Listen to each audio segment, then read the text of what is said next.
Have a good one.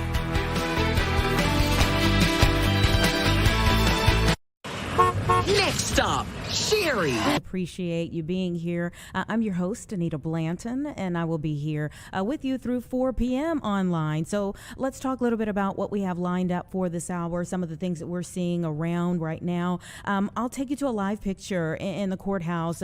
They just finished up a press conference there near the courtroom where the suspect in a firefighter's death from last week, firefighter EMT Mike Altman, was in court today, and just moments ago they wrapped up a press conference kind of talking about that. All throughout the weekend there were a lot of residents that were out and about honoring the firefighter Michael Altman, decorating different places, the park that he frequented, Hiawatha Park, with red ribbons and tributes. And of course he died in a firefight, or from his injuries from a firefight last week. Monday, that fire was really going in Rogers Park.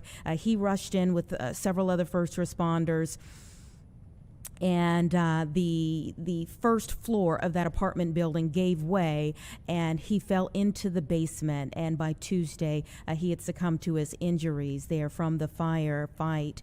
And by the end of the week, we had a suspect in an arson case now that this has become for that particular fire there in Rogers Park. And so we're trying to learn more information about this suspect and about the sequence of events that led up again to firefighter EMT Michael Altman's death. As we get more information about what happened in court today, we will pass that along to you. But just a tragic situation that's taken place. Firefighter EMT Altman will be laid to rest at the end of this week on Friday. I believe their viewing hours on Thursday, and then on Friday will be his service. So just continue to have your thoughts and prayers with his family and those of the firefighter community, the first responder community. He worked for Station Truck 47 that typically serves the Edgewater community. Again, they were in Rogers Park for that fire last Monday. Let's talk about a few other things. We'll have in just a short while the president of the Living Donor Project, who's going to be joining me as they work to increase awareness, but then also turn awareness into action. This is all in an effort to save the life of a 2-year-old Chicago native that is in urgent need of a kidney transplant. Typically you hear about transplants, and especially for living donors, and you think about adults, an adult to an adult, but it could be that you could save the life of a child. And so we're going to get more information on how that is so, how they make that happen, how we have advanced in times to even allow something like this to happen, and hopefully be able to get the attention of someone out there that may be able to save this 2-year-old Chicago native's life. Also, we're working to get our political reporter Paris Schutz up here to talk about the political fallout that is happening right now in the midst of a murder investigation. We told you last week about a Loyola student. Her name is Sheridan Gorman, who was out walking with friends near Toby Prince Beach. And they came upon a masked man who ended up shooting and killing Sheridan. And now we have a suspect.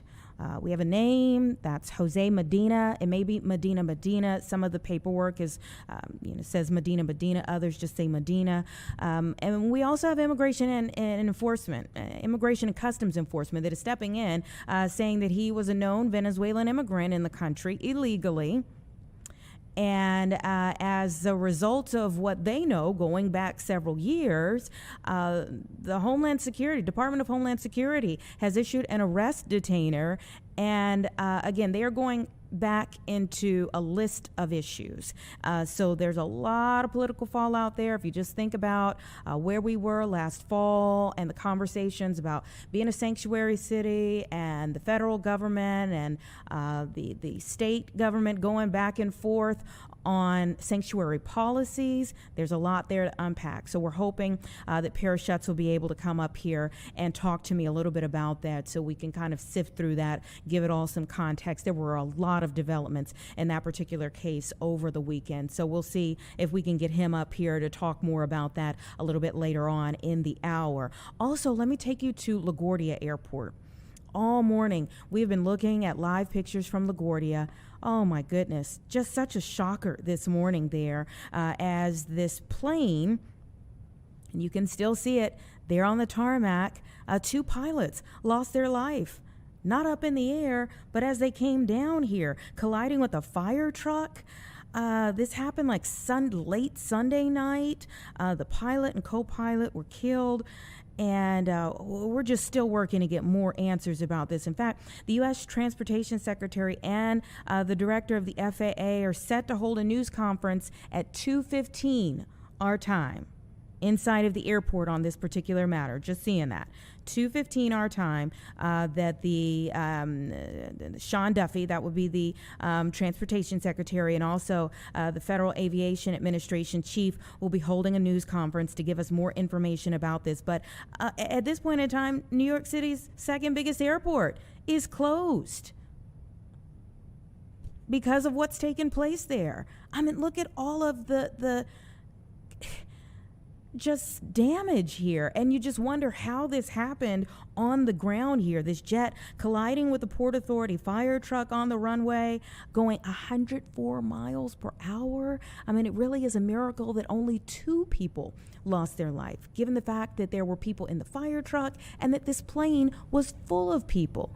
You know, there are those who say that the pilot and the co-pilot really did risk their lives in terms of how they maneuvered the plane, that it was only the 2 of them that lost their lives. 41 passengers taken to the hospital. 32 have been released. But this could have been so much worse if you think about, and obviously we're waiting to get more information about how it took place. How did something like this happen? But there have been nearly 600 cancellations at the airport so far today as a result of this. And there are people kind of walking about, so we can't, dictate who steps in front of the camera, unfortunately, here. But we're waiting to find out more, especially from the air traffic control. They do have the recordings from that communication as to how a mistake is what it's kind of sounding like, what was said on the recording, how a mistake of this magnitude played out, that these 2 pilots lost their life there, again, not in the air, but on the ground, and so many other people who have been left traumatized as a result of what's happened here. But that wreckage, as you can see, remains on the tarmac, on the runway, as the National Transportation Board officials begin their investigation into this incident. And again, there are several flights that are being canceled today there at LaGuardia. You know, that's going to have a ripple effect, and we're waiting on a press conference to happen in our 2:00 hour, where hopefully we get a little bit more information from the head of the FAA and also the Transportation Secretary. That should be happening somewhere around 2:15. We'll continue to watch out for that. When we're looking at things at airports, obviously that goes beyond the incident that happened at LaGuardia today. If we take you to Atlanta here. Today, of course, is a day when President Trump says that ICE agents will begin to help out TSA in 14 different airports throughout the country. Now, O'Hare is supposed to be one of them. We haven't seen much of that at O'Hare today, but we have seen videos come out of the airport we're looking into right now, and that is Atlanta Hartsfield Jackson Airport. And the ICE agents are supposed to be helping as a result of, we have a DHS shutdown right now, a government shutdown that really revolves around DHS, and the fact that there is a lot of conversation as to how to change the ongoing narrative, the ongoing operations of ICE specifically. But there is a stalemate between Democrats and Republicans as to whether to lift the full government shutdown and address this particular issue, or to address it and fund all of the things that fall around it. So DHS is a very large umbrella. Okay, there are many things that fall under DHS. TSA is one of them. ICE is another. And so for Democrats, what they're saying is, hey, let's address ICE, but we'll fund TSA. Let's work together to fund FEMA. Let's work together to fund all of these other things that fall under there. And Republicans have said, no, lift this entire thing, because there are TSA agents who are getting ready to miss out on a third paycheck right now. So lift the entire thing and we can talk about things moving forward. Sure, there's some room for us to come together and make ICE better in the future. ICE is, customs enforcement. Make it better moving forward, but lift this entire government shutdown and then let's proceed forward. So they're really at a stalemate. Both sides dug in and there has been no movement, and these TSA lines at airports have been just remarkably long in some places. Some places the lines have been out of the airport even as a result of TSA agents not coming to work, calling out sick, or there were, in one weekend during all of this, there were about 300 agents that quit. So it is a problem, a growing problem. President Trump's solution for it, right or wrong, however you feel about it, President Trump's solution for it was to send agents into 14 airports and to see if that can help. They have not necessarily been trained on how to help the TSA agents who are there, but they are there. As I was just speaking about President Trump, there he is right there. He was at a rally as we were seeing him kind of speak to some of the service members as he is leaving, departing this rally. But of course, he's been on a tour to really tout the economy at a very difficult time to do that. But speaking to our service members here at a time when, of course, they are also, beyond the economy, we have a whole war going on in Iran, and we've had more troops to be sent overseas just in the last several days. So getting his message across both to our military families, our uniformed service members, but then also the greater message that he's been trying to take to cities throughout the nation over the last few weeks in an important election year, a midterm year, about the economy. And of course, the dichotomy of this is that the war in Iran does shift what we were seeing in the economy before it began. So, of course, we've been looking at the stock market all day, and we were looking at it last week. It was just full of red on the screen.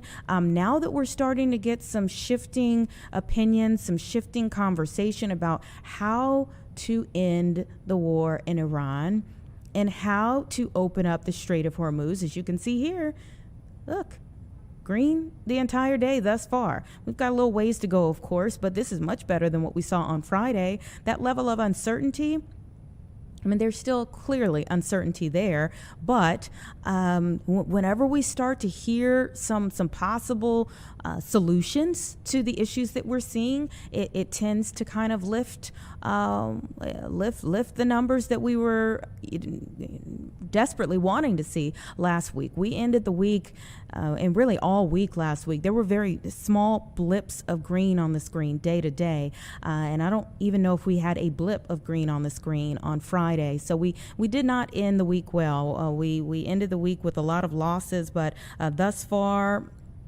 for today, we are sitting in the green, up 800 points. So this is exactly what anyone would like to see who's been monitoring it.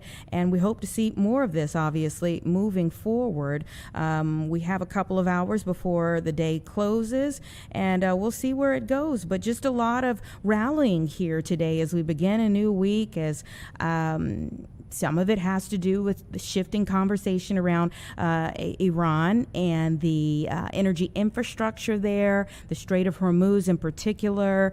We saw those oil prices that spiked and raising a lot of fears of a global recession last week. But as they try to talk about how to end it, things seem to be bouncing back, having a rally today.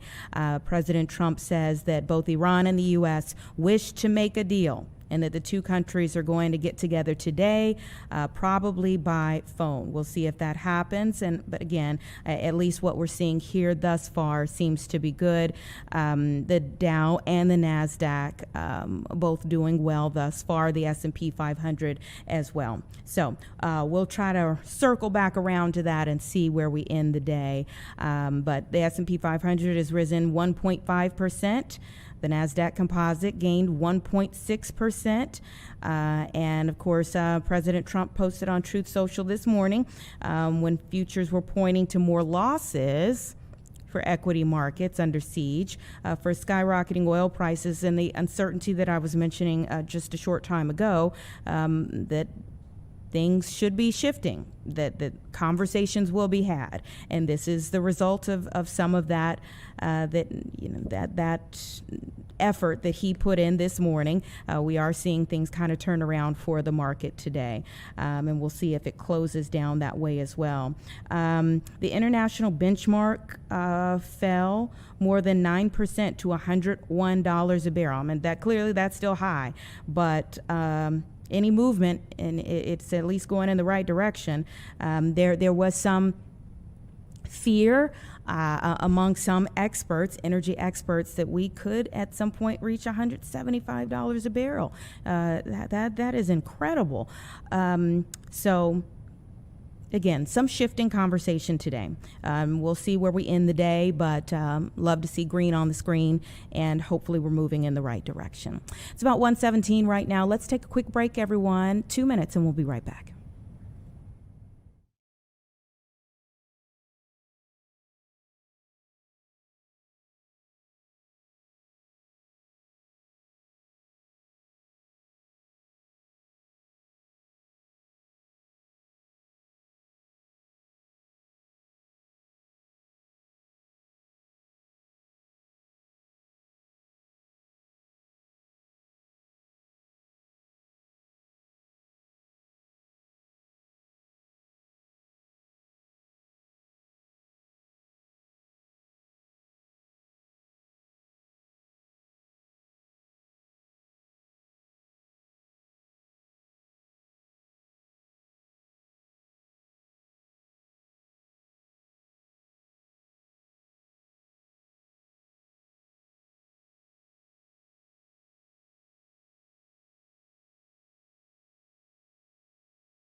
121, and look who we have here, our own Tina Nguyen. And of course, you know that means we have to talk about March Madness. Thanks for running up. We appreciate it. Of course, yes. If you hear me heavy breathing. She literally ran. We appreciate it, the effort here. So let's talk a little bit about the brackets that are already busted out there. Yes, which is the majority of them, including mine, because in the first round, I had Troy beating Nebraska. Oh. That certainly was not the case because Nebraska is one of the 6 Big Ten teams that's still dancing. They are doing very well. I watched that Nebraska game over the weekend. I know. Oh, you didn't know what was going to happen right up into the end. And if you saw the ending too, some of the Nebraska players themselves thought that shot went in. Yeah. A lot of emotions there on the floor. A lot of emotions, yeah. So my brackets, when you have number ones that fall, Florida. Yeah. Iowa last night. Oh my goodness. Matching their physicality.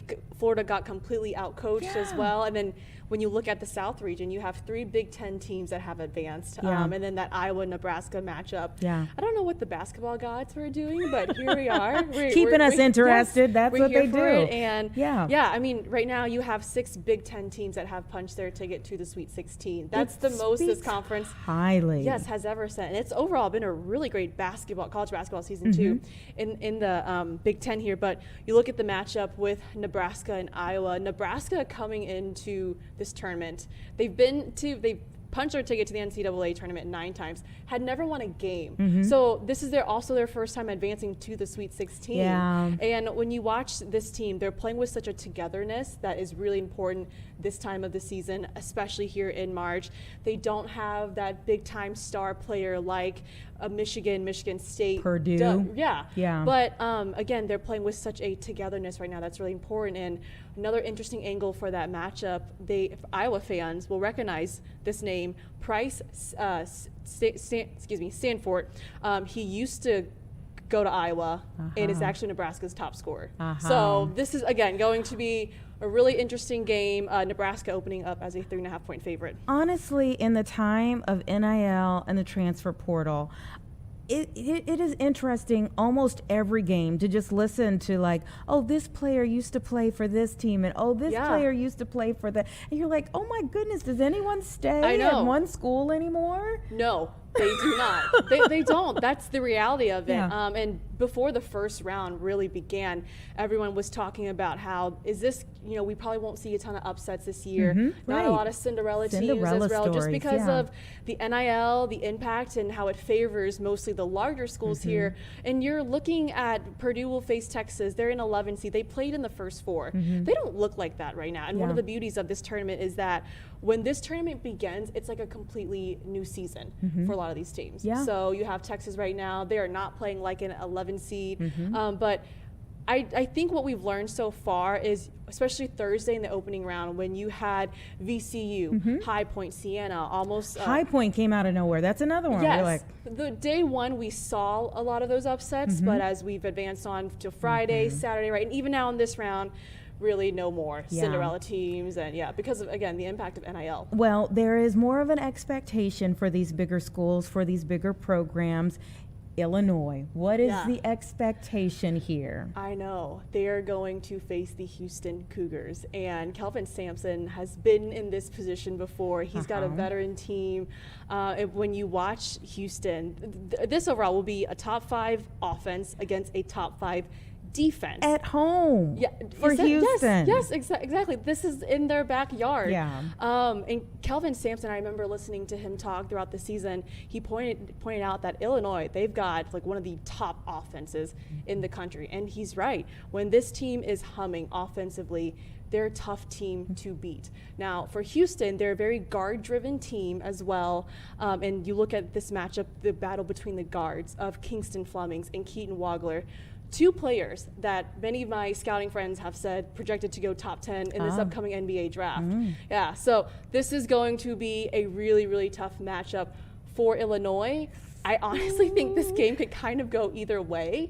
But again, it's that time of the year where Illinois, back-to-back wins, they've beaten their opponents by 20 or more points here. Now, Houston's a totally different beast. Yeah. They know it as well. I'm actually talking with Keaton Wagler in just a few hours here for our daily show, CST Daily, which you can stream that, by the way, on our Fox local app at 6 p.m. We call that a shameless plug here. Shameless, but it's all right. We call that a shameless plug here.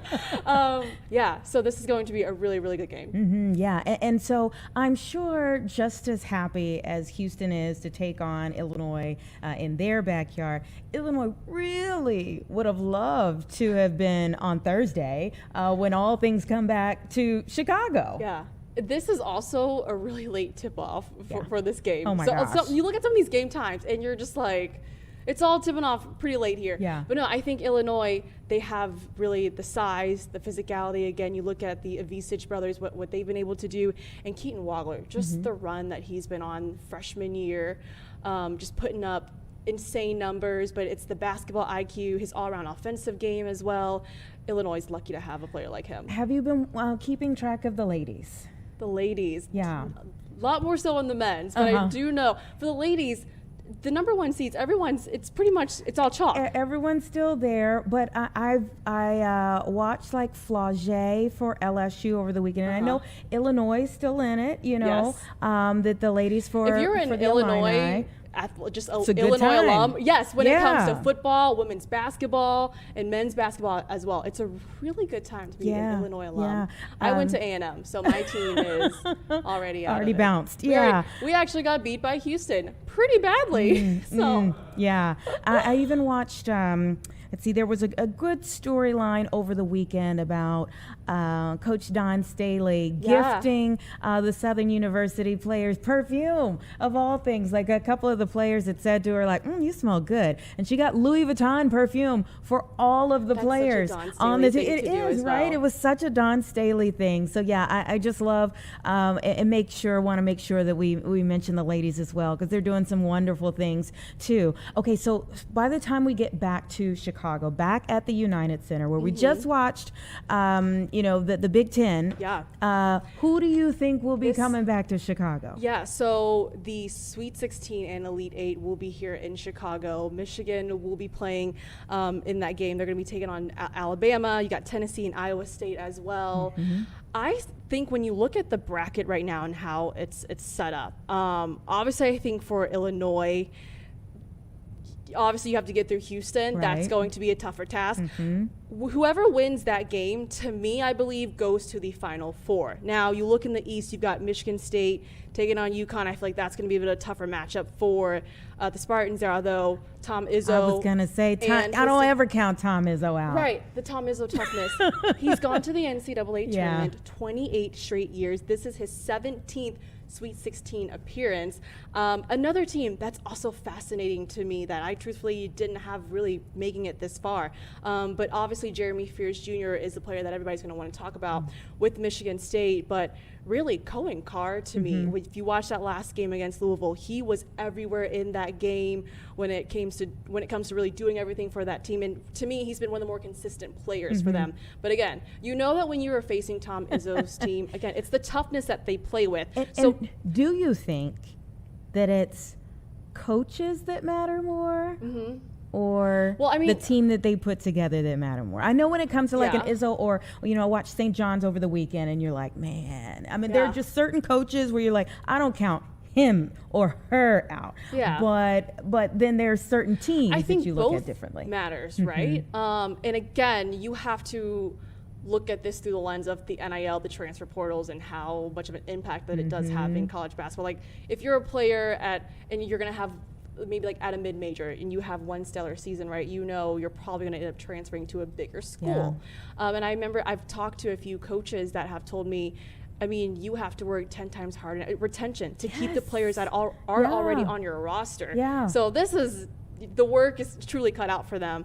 I think both matters though, because when it comes to having veteran players like Purdue is a team that is leaning heavily on that veteran experience. Yes. They've got 4 seniors that are averaging double digits in scoring. They put some big bodies out there. Right. Yeah. So veteran experience matters, but at the same time, I think coaching matters too, especially when it comes to calling some of those late game timeouts and everything. So both to me matter, but I would lean a little bit more towards the coaching. That matters a little bit more there too. Yeah, and those late game timeouts or the precision in the St. John's game yesterday it was literally like 8 seconds on the clock and you're like 3 seconds on the clock. You're like, oh, but he kept stopping it until you're like, man, that is a coach of coaches, And I mean, but you look at the East overall. I mean, originally when this bracket came out, you're just thinking like there's 6 head coaches out of the 16 teams that have coached in the Final Four here. So the East region is a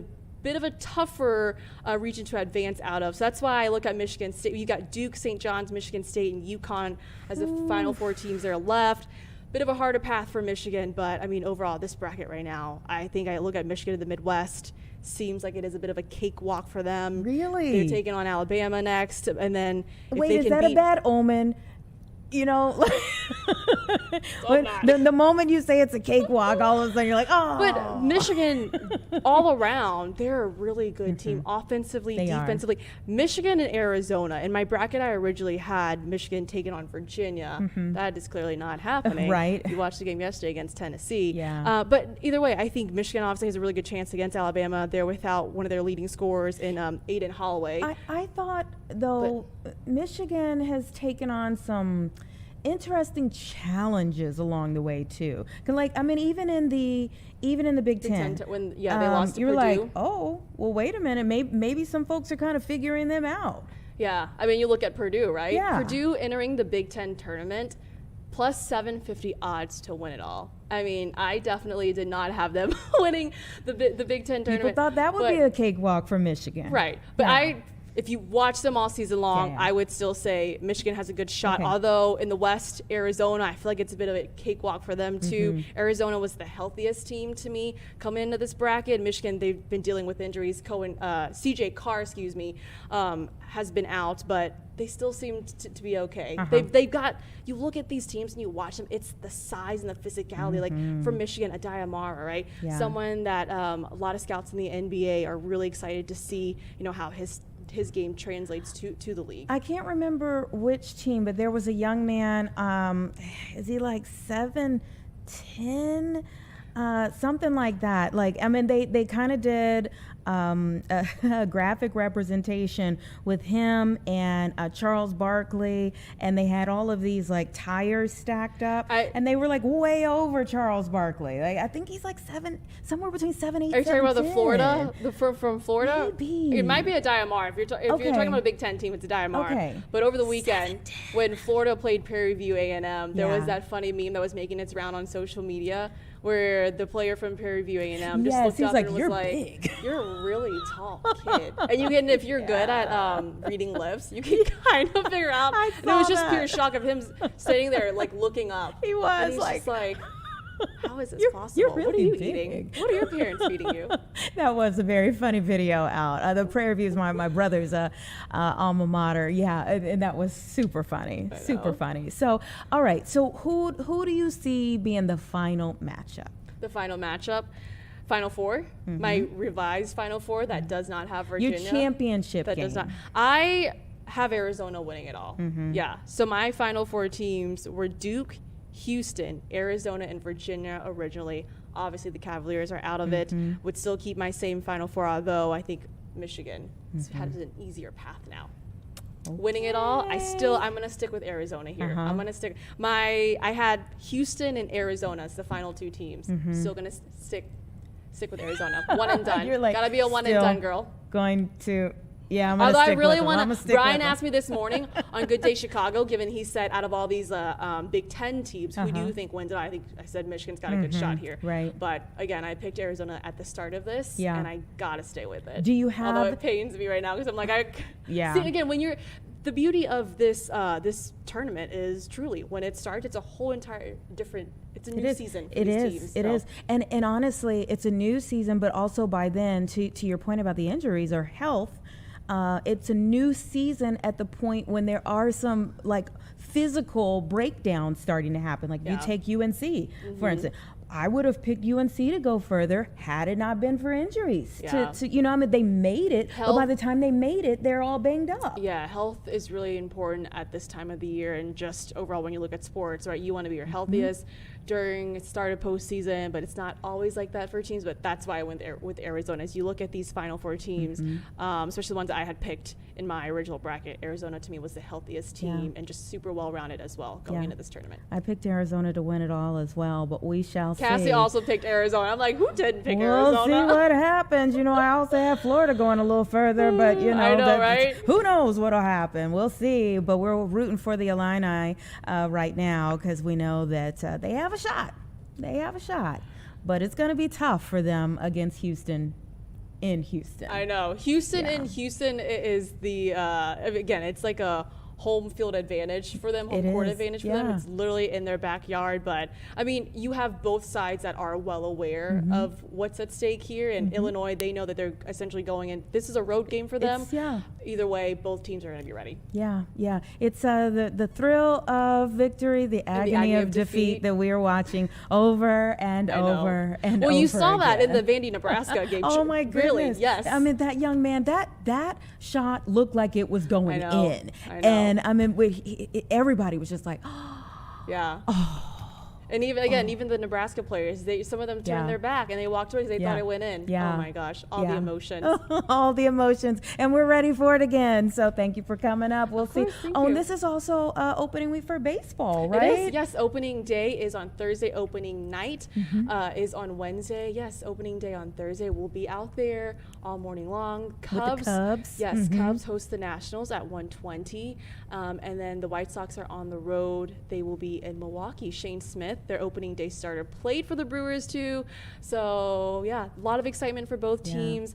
When you look at the Cubs, do you want me to keep rambling about baseball? No, I'm just listen. Here's the thing. There is no off season for our sports department in Chicago. I know. There's always something. I know. No, there are seriously so many great storylines for both teams. I think when you look at the Cubs, them adding Alex Bregman, someone who is a proven winner, is a huge addition to not just the lineup when it comes to his bat, his defense, but in the clubhouse. PCA has raved about him, has already said how much he has helped him kind of just make little adjustments with his game, especially when he steps into the batter box. But you look at, to me, the depth in their starting rotation really sticks out. And then Justin Steele, who got hurt last year, is expected to return sometime in the first half of the season. We could potentially be seeing a 6-man rotation for the Cubs.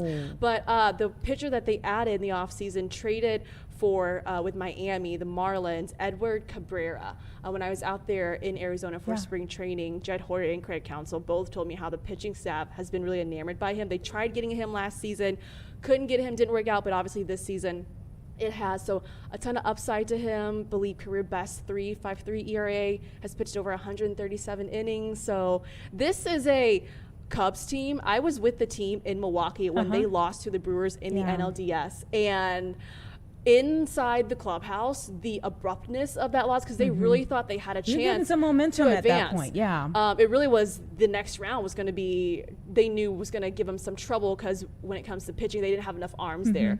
But it was so abrupt. They didn't expect it to end. They didn't want their season to end.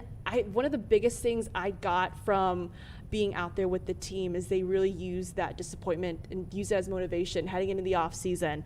Craig Counsell, one of the things he said to me that sticks out with me a lot is it's hard to get on a team like this, meaning players, someone like Jed Hoyer, they spend years trying to construct a roster like this because you have the core from last season back as well. So it's tough to play on a team like this and to even get on a team like this as well. I think World Series expectations here could be very realistic for this team. Okay, well, that's a good way to start the season. We'll see if we can revisit this sometime a little bit later on. But exciting times, both with basketball and now kicking up with baseball as well. No, I mean I'm saying, you know, this is one of those weeks where it's all kind of coming into play. I know. So, and we are so grateful for it because it's the best. You don't want a quiet time. You know? You don't. You want things still going on. Thank you, Tina. Of course. We appreciate it. Give us 2 minutes, everyone. We'll be right back.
Welcome back, everyone. It's just about 1:45 right now. Let me tell you about the Living Donor Project. It is a nonprofit dedicated to finding willing, healthy, living kidney donors and matching them with children who are waiting for a transplant. Cannot even imagine what their families are going through in that wait time. But let's talk about how we can cut that time down for a young Chicago native, a 2-year-old named Liam. I have President of the Living Donor Project, John Paul Medina, who is joining me now. Thank you so much for being here. Hi, thank you for having me. Absolutely. Tell me a little bit about Liam's story. So Liam was born with end-stage renal disease. He was diagnosed with bilateral multicystic dysplastic kidney failure. So both of his kidneys have not been functional since birth.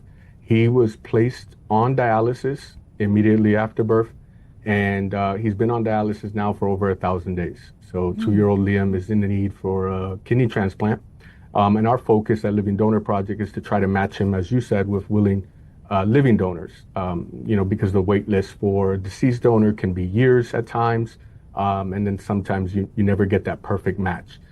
So our goal is to try to increase the lifespan of the kidney help these families in a time where they need it most. My son was a renal patient as well, so very familiar with it. I've experienced it, still experience it. But our job is to try to help Liam find a kidney donor right now. What is the difference between like health outcomes typically with a living donor versus a deceased donor? That's a great question. So kidneys can be rejected at any point in time. I'm not a doctor by any means, but I do know that statistically, living donors are actually accepted within the first 6 months. Almost, no, I believe I want to quote, don't quote me, I'm not sure, 98% of the time, if I'm not mistaken. But you have a 15% chance of rejection in the first 6 months when dealing with deceased donors, right? Because the moment that the kidney had stopped functioning, there's always the chance that you've reduced that lifespan already. Living donors are going to be obviously the best outcome. They're the healthiest.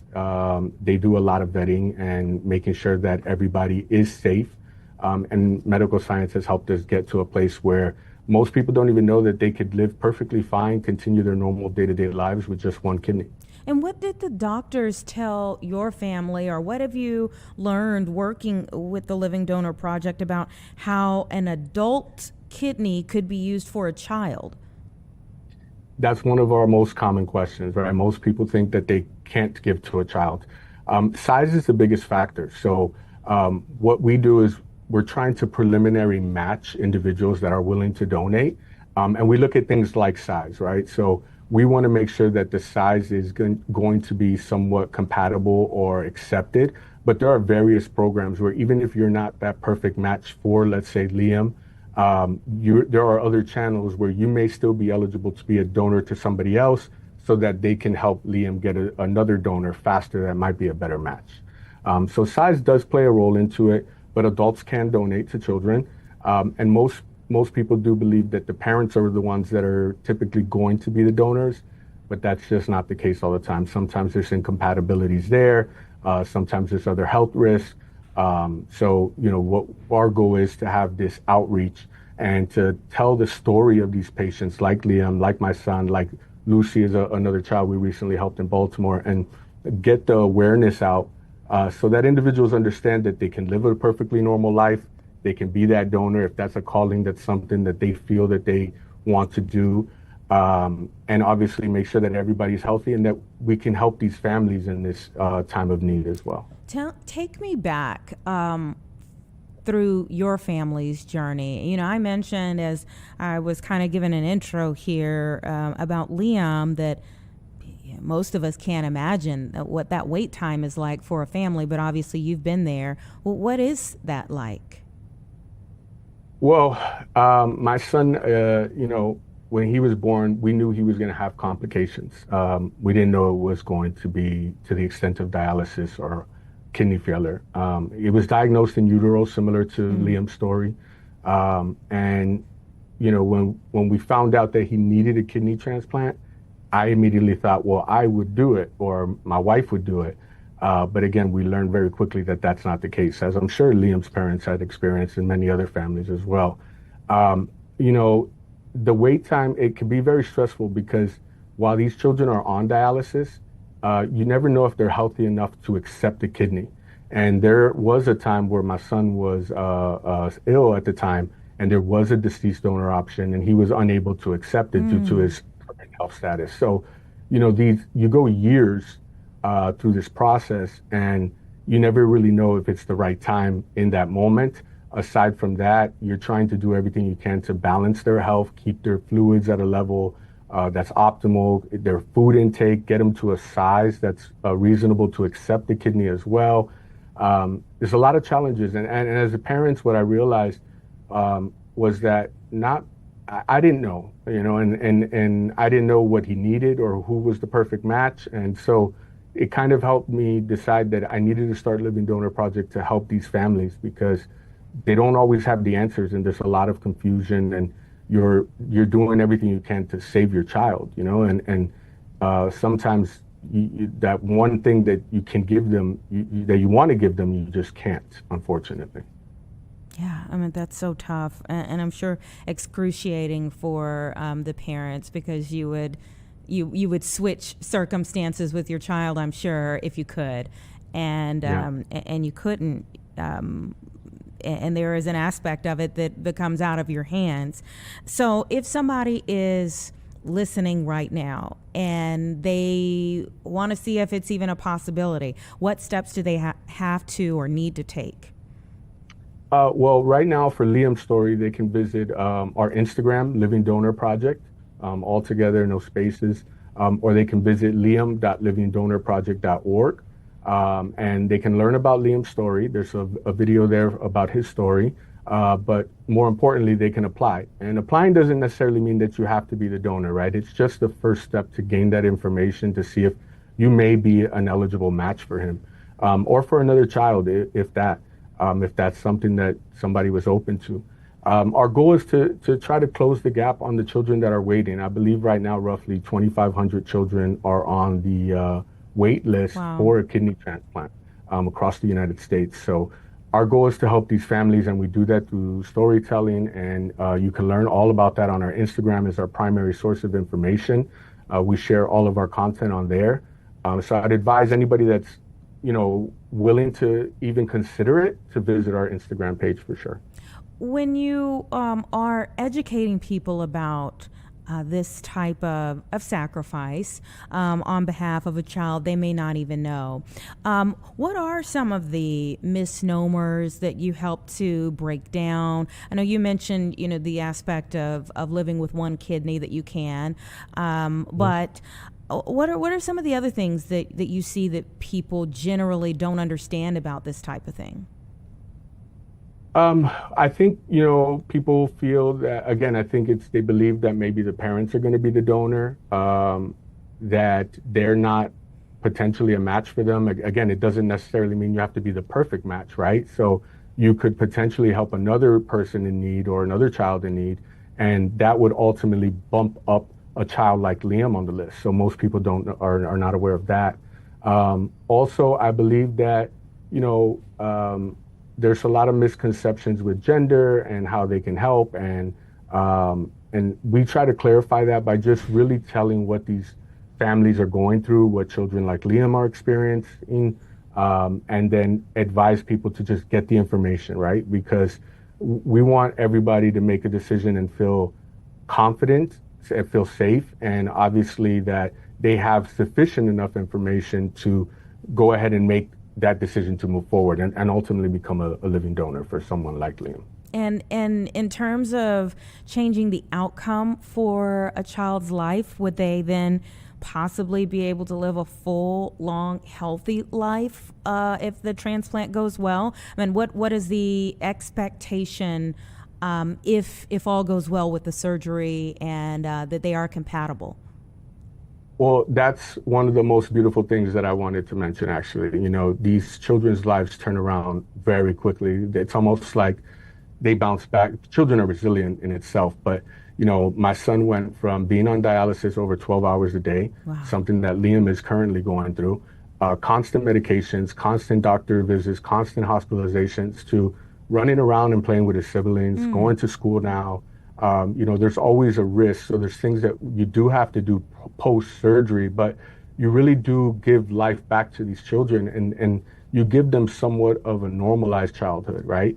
And, when you look at my son or someone like Lucy, who we recently helped, I mean, you would never know that they've experienced anything. I mean, you're really giving them back this energy that their bodies just couldn't produce naturally before.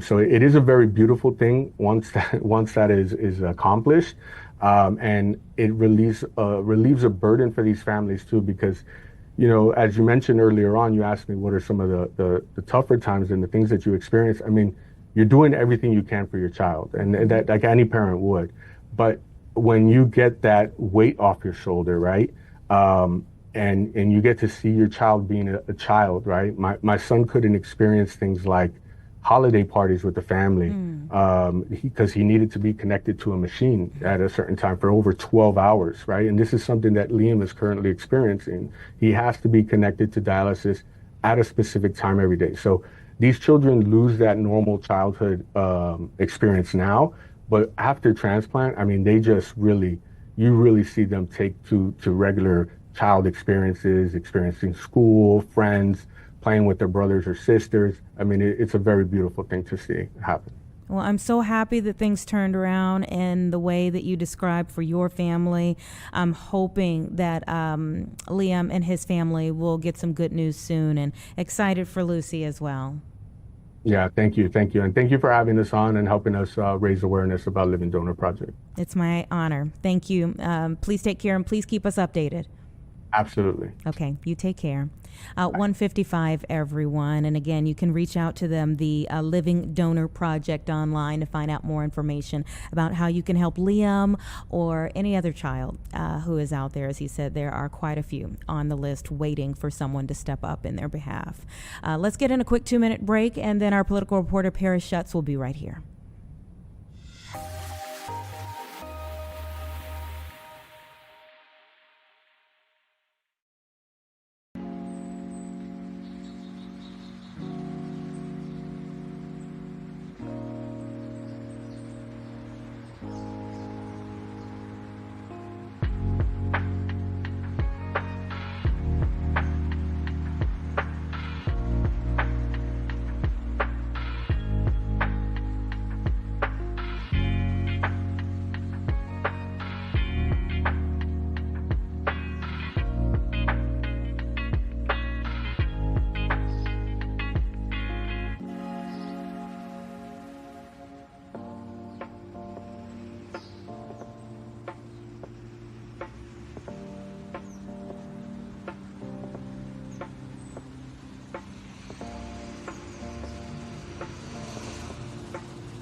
Welcome back, everyone. 1:58 right now, and you can see our very busy political reporter, Paris Schutz, is here in Studio 32 right now. You've had quite the day. Let's start with the update on the Loyola student, Sheridan Gorman, who was murdered last week. Obviously there is a family that is mourning the death of a young lady who came here for college, but now this has really become a political hotbed. Yeah, I mean, and that's because the Department of Homeland Security has alleged that this man was an illegal, undocumented Venezuelan migrant. That information has been kind of slow to come to the forefront. CPD did not list his immigration status or residency status.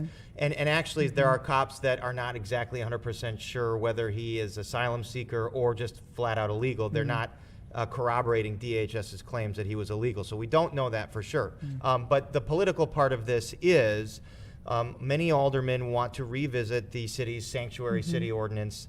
The part of it that there was an attempt late last year to revise it from some of the more law and order oriented aldermen to change it to make it so that local police could cooperate or share information on immigration status with the feds if it's involving a criminal. And so this suspect who faced a shoplifting charge in 2023 might have fallen into that category if this law had passed, if this ordinance had passed. It failed 39-11. As you know, after Midway Blitz and the the consternation over ICE, folks are they're not too, keen to roll back some of these sanctuary laws. And just to remind everybody, it just means that, the local officials cannot cooperate on immigration, federal immigration enforcement, and they can't share info. So, I mean, obviously there are Republicans that want to use this as a way to go after Mayor Johnson and Governor Pritzker to change these laws, but also local aldermen like Ray Lopez and Brian Hopkins who want to say, look, to the aldermen that voted against this revision here, look what just happened, and maybe we need to rethink this to prevent something like this again. And are they talking about coming back to the table to put it up for a vote again? Yeah, well, it's early in the process. They're just kind of debating it right now, so I don't know if anything official has happened yet. I do expect that we have not heard from the mayor. We haven't heard from some of the alders who are more in favor of more sanctuary protection, so we don't know. It would be tough to think that they could go from 11 votes to 26 in a majority, but a tragedy like this is putting this on the forefront again. But again, it's assuming a lot of things, that this guy was indeed a fully undocumented immigrant, which we don't know that for sure yet, and assuming that DHS had targeted him. So the complaint is if DHS knew who he was, which clearly they did because they leaked info over the weekend, so clearly they had some knowledge of who this guy was. So if the ordinance was different, perhaps DHS with knowledge would say to the police, hey, we got this guy, allegedly Jose Medina is his name. We need you to help us get him and deport him. And so there is a detainer now. Now there's a detainer. Yeah. And this would go back into that question of, okay, well, will CPD hold this person until the federal government can come in and get him and deport him? Yeah, the detainer, is it CPD or it might be the jail? Do they lodge it against the jail? So I have to look. Because he's in custody now. So yeah, the detainer just means they want the local law enforcement to hold him. Hold him in custody until the feds can go get him and put them in their custody. And this is also part of the county sanctuary ordinance where they do not cooperate on detainers. So if someone is charged and the judge releases them, they go free. What the feds want is, no, don't let them free. Turn them over to us. And it would be, unusual for a judge to release someone accused of such a violent act. So it would seem that he would be held. But now, I mean, would DHS want him to go through the criminal process? It wouldn't seem... it wouldn't seem like they want to deport him before he can face justice here. So I would think that he's going to stay in this country to face justice if indeed he is the perpetrator. Yeah, it'll be very interesting to watch it move forward. Let's move on to and I'm sure we will discuss that more in the evening shows, but let's move on to the interview that you just had that harkens back to a few people who were fired out of Brandon Johnson's administration last week. Right. So last week, the Deputy Mayor of Public Safety, Gary Gatewood, was fired along with the Chief of Violence Prevention, so his kind of number two, a guy named Manny Whitfield, who's been there 7 years, and he was fired as well, and Manny is not happy about it, just like Gatewood was, and he came on our show and spoke about how it went down. They said they wanted to go in a different direction, but he believes that this is about a hostile work environment on behalf of the mayor's office, the mayor's senior leadership. In fact, he revealed to me that they filed a hostile work environment complaint to the Inspector General against the mayor's senior leadership team several months ago, and that is being investigated now, while on Thursday, as you know, the mayor's team accused, sources in the mayor's office accused Gatewood and Whitfield of the hostile work environment. There's a lot of he said, she said here. There's some personnel problems here involving an employee that's very close with the mayor and his senior leadership, who Gatewood and Whitfield have viewed as a problem, and they put her on a performance review plan, and apparently that has blown up. They believe that's why they were fired, because they put this employee who was close to the mayor, who they believe wasn't performing, on a performance improvement plan, and the mayor's senior leadership didn't like that. Another allegation that Whitfield made was that there is a culture of hostility toward law enforcement. among the mayor and his senior leadership. And their job is to show up and be there. For instance, when the firefighter last week, Mickey Altman, tragically was burned, there is a dispute here. Gatewood and Whitfield showed up to the hospital. They believed the mayor should have been there too. They tried to get him there, and they couldn't in time. And there's a big dispute over that. And what they'll say is that, we believe we need to hold our own people accountable. Right. They need to show up. They need to be there during for instance, the Loyola shooting. This is a big heater case. The mayor needs to address it. And that's the difference of opinion that they've had here, where the mayor has kind of shied away from perhaps showing public support for fallen law enforcement. Not that he hasn't, but there are times where they believe he hasn't. He did do a press conference with Commissioner Nance Holt. Right. So they believe that he hasn't done it enough, and they believe there is this culture of hostility toward law enforcement. Very interesting. So we'll be watching the Chicago Report for more on that. Thank you so much for coming up. Thank you. We appreciate it. Give us 2 minutes, everyone. We'll be back.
All right, welcome back, everyone. It's 2:08 right now. Let me tell you a little bit about the things that we have for this hour. Before we get to the 3 o'clock hour, we anticipate our own Brett Bugansky, who's going to be giving us an update on the suspect who was in court today for arson charges in the death of firefighter EMT Michael Altman last week. So again, as we came on the broadcast today, there was a press conference that had just ended, giving more information into what happened in court today. We're going to find out those details from Brett shortly. Also, we're going to talk with Dr. Willie Wilson. And, obviously right now, so many people are talking about affordability from so many different angles, and the price of gas is chief among them for many people. So we're going to talk to him about the letter that he just sent to Springfield, and also the upcoming event that he has planned as well. We're spending a lot of time talking about athletes right now for March Madness. So we were talking about basketball with Tina a while ago, and baseball starting back up this week. But we cannot lose sight of the superstar young people in our community who represent the arts. And there is a choir from our area that's getting ready to go to nationals. So I'm looking forward to hearing from them. I don't know if if we can get a song out of them or not, but we're looking forward to hearing a little bit more about their journey. First, though, I want to talk still on that aspect of affordability, but from the falling significance, the declining significance of the dollar, the U.S. dollar. Let's go ahead and bring in you, Chicago professor and director of the Stone Center for Research on Wealth, Inequality, and Mobility at the University of Chicago, Harris School of Public Policy, Dr. Stephen Durloff. Thank you so much for your time. Well, thank you for having me. Absolutely. So tell me what you are seeing right now, because a lot of times when we talk about the economy, and especially in this context of today, we look at the effects of like trade. We look at the effects of tariffs. We look at the effects of the war in Iran, but not specifically the decline of the U.S. dollar. So as you know, the dollar went down today. The best explanation for that's going to sound a little bit paradoxical, which is the dollar went down because of Trump's announcement that the attack on Iranian power facilities was postponed due to negotiations. In essence, what's happening is that since the war broke out, the dollar actually appreciated. And the reason for that is that in periods of international uncertainty, the dollar is regarded as a safe asset by many, and therefore demand for it goes up. By implication, if if the world seems a little bit less precarious, then the dollar is going to decline. So I would attribute the recent fluctuations to simply the way in which the markets are responding to the overwhelming uncertainty associated with the last 3 weeks. Yeah, that word uncertainty has been used over and over again. 4-year lows, though, for the dollar? Yes, so that's been driven since the Trump presidency initiated, and the reason for that is loss of confidence in the United States, to be blunt about it. And what I mean by that is that, number one, the erratic nature of policies, and I'm distinguishing that from the policies that are, most likely negative for the economy, such as tariffs, and more than most likely, almost surely the case, mean that the demand for American assets, the perception the United States is a safe harbor, all of that have gone down. The second thing is that pressures to get the Fed to reduce interest rates, in other words, to have a more expansionary money supply, those are understood to be inflationary, and you don't want to hold something denominated in dollars if there's going to be inflation in the United States. And so consequently, I would say both the erratic nature of the policies and specific policies have led to the loss of confidence in the dollar and a view that it's a less desirable thing to hold. What will that mean for everyday folks like me and you moving forward if that decline continues? Well, as the dollar declines, it means that it's actually analogous to a tariff in the sense that it means that foreign goods are going to be more expensive.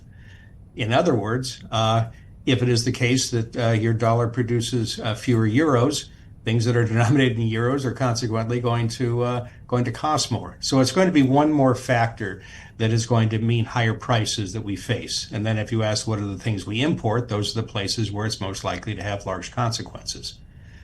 Let me add one more thing, and that is the economy is an extremely complex, interactive mechanism. And what I mean by that is that if you raise prices in one place, they ripple through the economy. And so if you make, for example, imported steel more expensive because the dollar has declined, that's going to have consequences for automobiles and the production of anything that is steel intensive. And so what we're going to see most likely, and of course one has to take a shaker of salt in any quantitative predictions that are made about the economy right now, and that is that the lower dollar is one more contributing factor to higher price levels and to a less vibrant economy, and certainly if you look at labor markets, an economy that's in a state of stasis. In other words, it's not so much unemployment's gone up dramatically, it's simply you see a reduction of flows through quits and new hires. Mm-hmm. How will this translate into the trade deficit? Actually, it should help the trade deficit in the following sense, and that is that if the dollar declines, what that means is foreign goods are more expensive, and so that'll have some reduction of imports. By implication, our exports become more affordable to the rest of the world. And so there should be some consequence to that. What the magnitudes are, again, I'm always hesitant to give numbers, but I think the effects will be second order.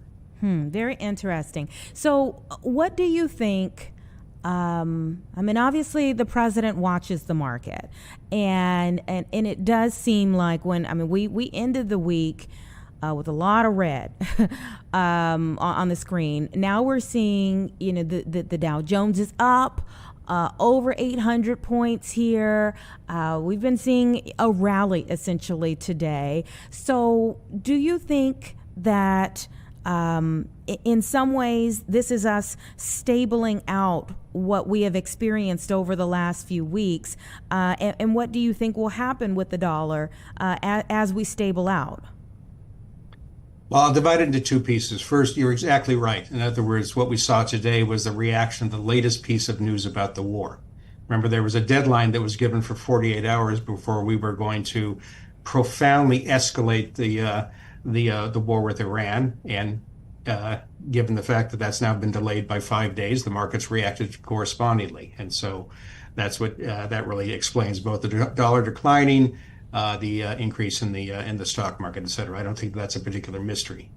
Now, with reference to the dollar, over short horizons, it's I don't want to say a law of nature, but the best prediction of the dollar tomorrow is the dollar today. In other words, it's changes in over the short run are essentially unpredictable. So metaphorically, the exchange rate's a random walk.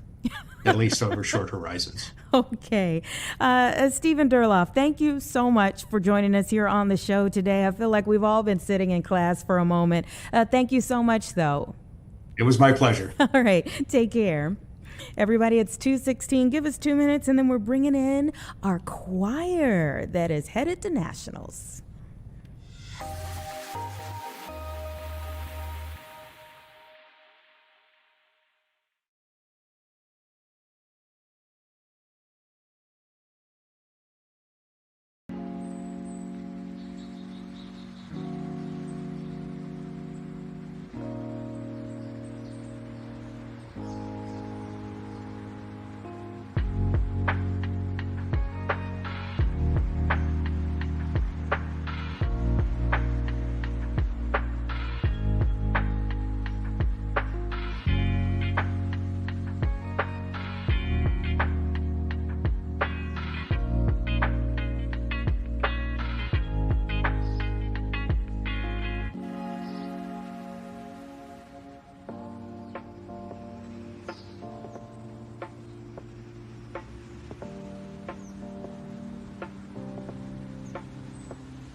All right, everyone, just about 2:20 right now, and I'm super excited to talk to our next guest here.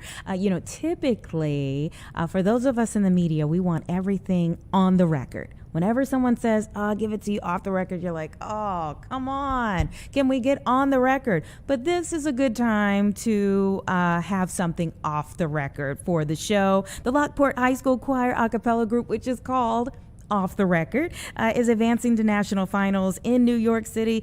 Director Chad Getz is joining me now with a few of the talented members of the choir. Thank you so much for being here. Thank you so much for having us. We appreciate it a lot. Absolutely. Okay, what grades are represented behind you? So behind me right now, we have 2 seniors and a junior. We have our student producer to my left here, Olivia Sweeney, who is a senior. Next to her is Gavin Klaus, who's a junior and was outstanding soloist this year at our competition. And then off to my right here is Jack Selly, who's also a senior and is our vocal percussionist. Jack Selly. That last name sounds familiar to me. My producer here is his uncle. So let's talk a little bit more about this competition and how you all have advanced. What's it like? It's a blast. It really is. It's the best way to describe this one is pitch perfect, but in real life. So anybody that's seen that film kind of knows a little bit about how things work. The students put together an entire set with choreography and with arrangements and with vocal percussion, and all of the sounds that they're creating are ones that are created with the human voice. So they make an entire ensemble or entire band, if you want to think of it that way, and put that out on stage. It's lots of fun to put together, both in creating the music, coming up with the songs, as well as developing the choreography. And all of the choreography, all of the vocals and everything is done directly from those students. So it's a lot of fun. Okay, now, you said it's fun. Olivia's the producer over there. Is it fun to you?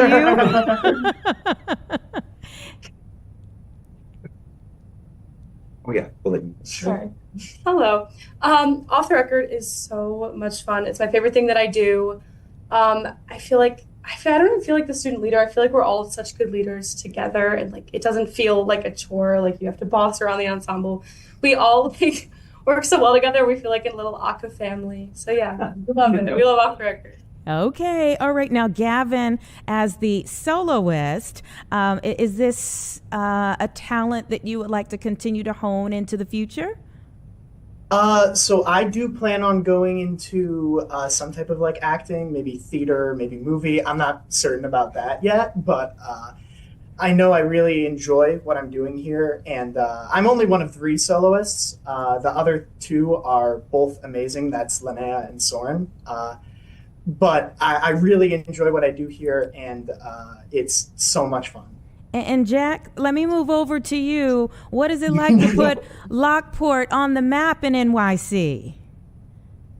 Yeah, I mean, it's amazing. It's electrifying. We've been waiting to do it for so long, and we finally did it, and it's amazing. I'm so excited. Off the Record is also probably my favorite thing that I do here. I love doing vocal percussion. It's become a hobby of mine, and it's so fun to do it, and I love the people I do it with, and yeah. Yeah, Chad, arts programs are facing an uphill battle with a lot of school districts. But this really, in listening to these young people, it really puts that exclamation point on what it can do for a young person's life. Can you talk a little bit about that? Sure.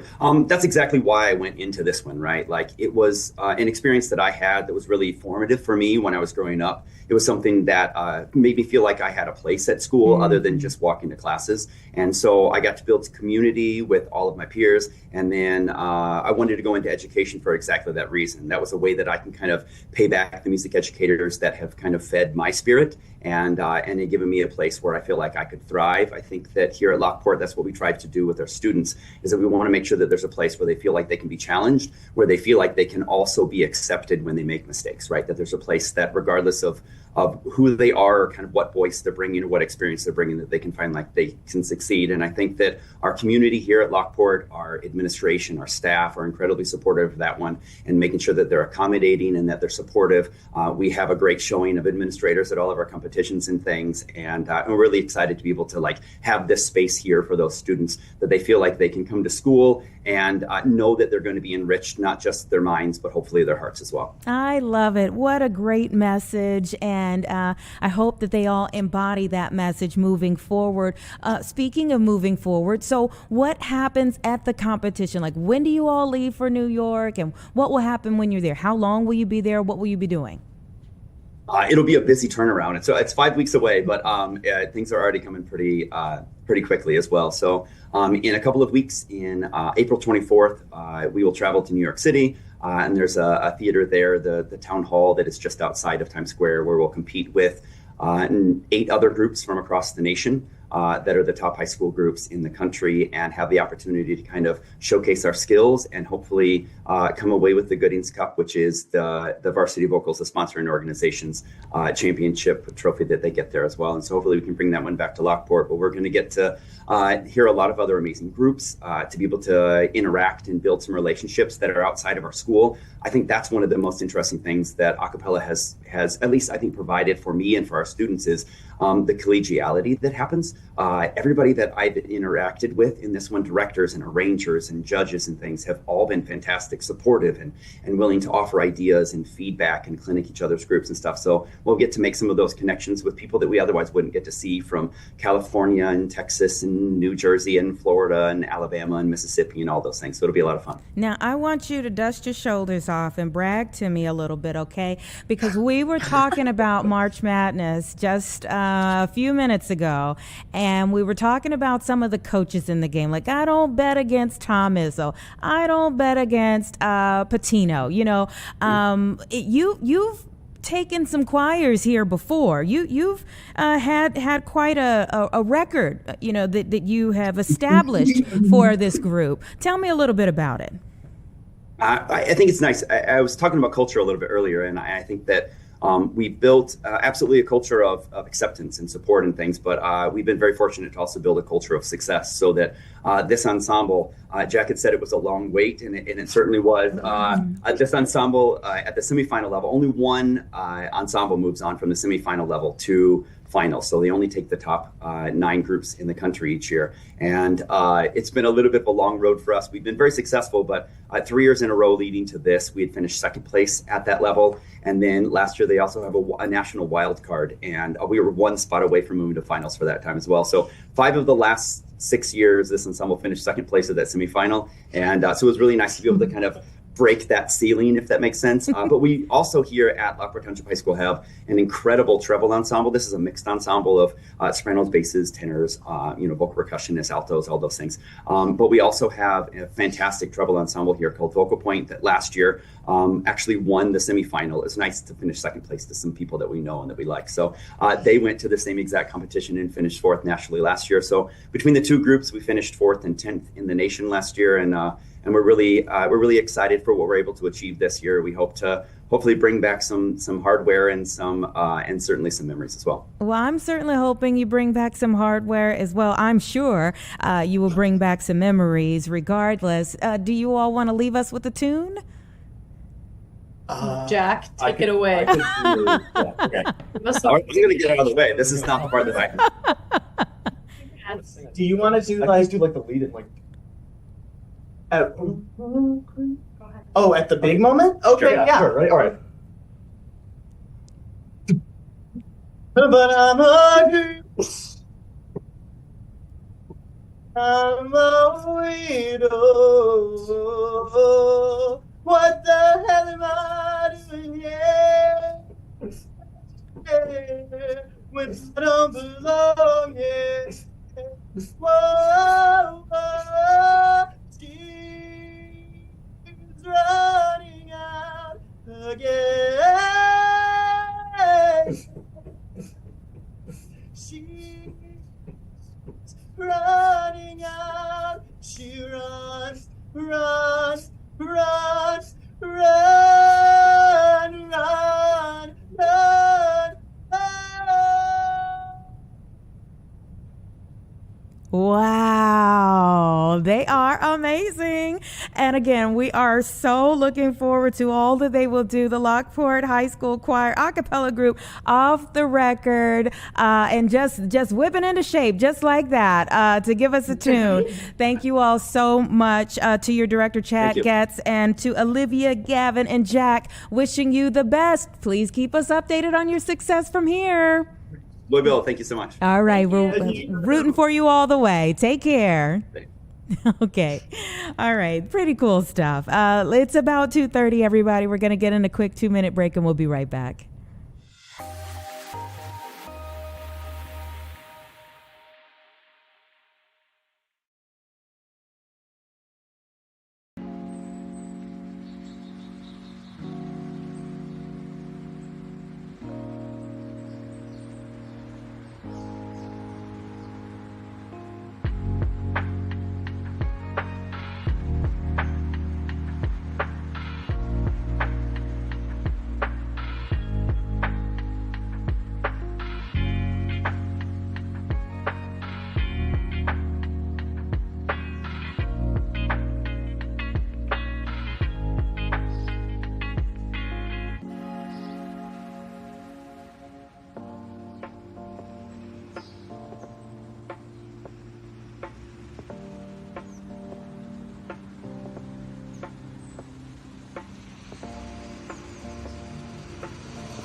Okay, welcome back. 2:31 right now, and we were talking about the different things that weigh on the economy right now. And I mean, if you have filled up your tank recently, this is true meaning of pain at the pump.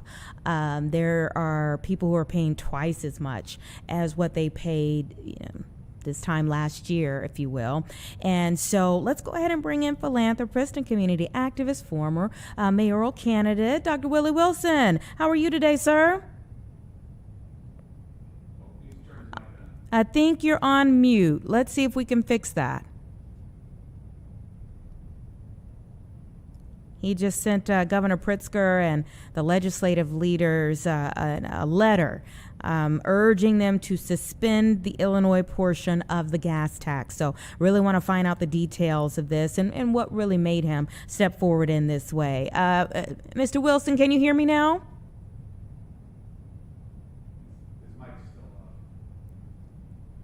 I think it's still on mute.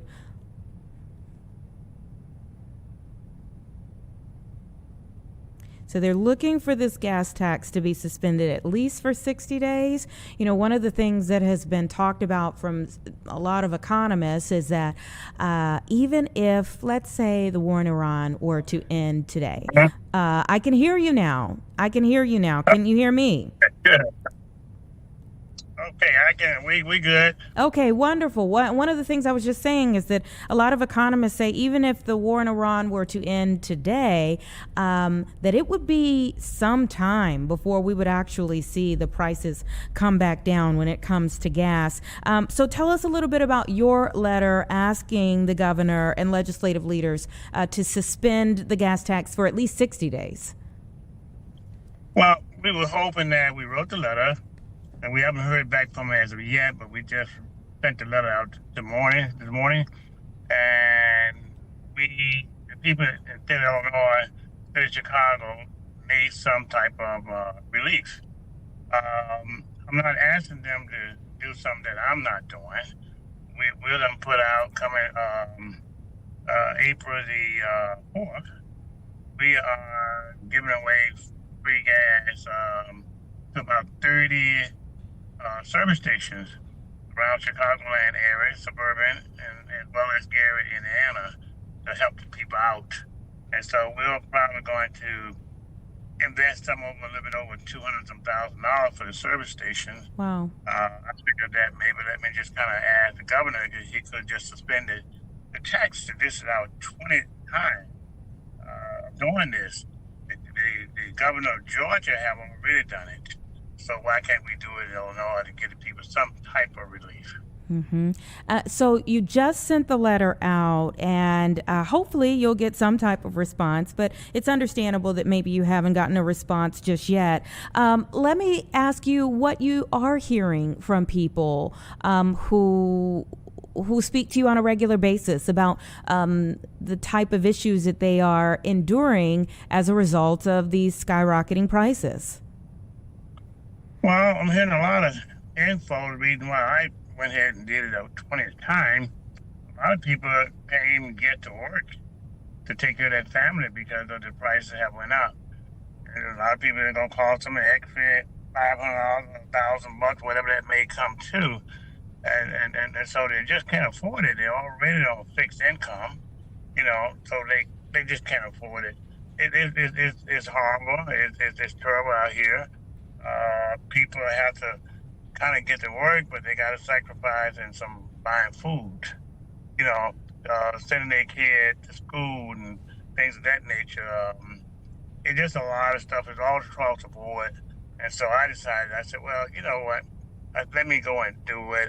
Not only that, we're going to do it for the people just at the service station, but we're also going to do it with the exception of first Saturday. We're going to do it every Sunday for at least a month in April, except for April 1st, to help the people who do not have a car, to help them with their food. They can meet me at a church, just inbox me for maybe a couple hundred people each Sunday, maybe more, to help out in that area too. So it's hurting all the way around. The gas affect the buying eggs and milk and things of that nature, try to make ends meet. So when it all said and done, I think we'll probably invest about $500,000 for going through the whole month of April. Yeah, what does it mean to you to be able to help out in that way? Because, I mean, really, it is a godsend for so many people to have somebody just step in the way that you are. Well, I thank the Lord that He put me in a position to do so. Mindless sacrifice of these particular dollars. Maybe, I'm going to maybe do something else with it, take a vacation, or help some of the other senior citizens. And take away from over here a little bit, maybe invest into the stock market or something of that nature. So we just going to make those sacrifices, not worry about the stock market, sacrifice some of the vacation, things of that nature. Just make a lot of cut here and there because not only is gasoline a situation, but the groceries is a problem too. And we go to I think we probably go to about 65 or 70 senior citizen home on a quarterly basis, and so we may push that back a little bit, but we'll still come back. We go into the prisons just like Cook County Jail, and so put money on it book for them as well. So maybe we'll push that back for 2 weeks or something like that, so we can make this happen, so people can get to work and take care of their families. Mm-hmm. And seeing what they were able to do in Georgia, is that what made you say, let me send this letter now? Or why did you decide today was the day to send that letter down to Springfield? Well, first of all, I didn't even know it until a friend of mine, my attorney, had made mention after we had got it done. What motivated me to do it is people that in need, whether it was Georgia or nobody else, no other state or anything of that nature. We had already said last week that we were going to do it, and last month too. If you look at my Facebook, we've been working on this for the last. It's been up for the last 2 or 3 weeks before Georgia even did it. But I just worried about that just today. So we were going to do it regardless, and I don't make my decision on what somebody else do. I make my decision that if I can help, let me do my part.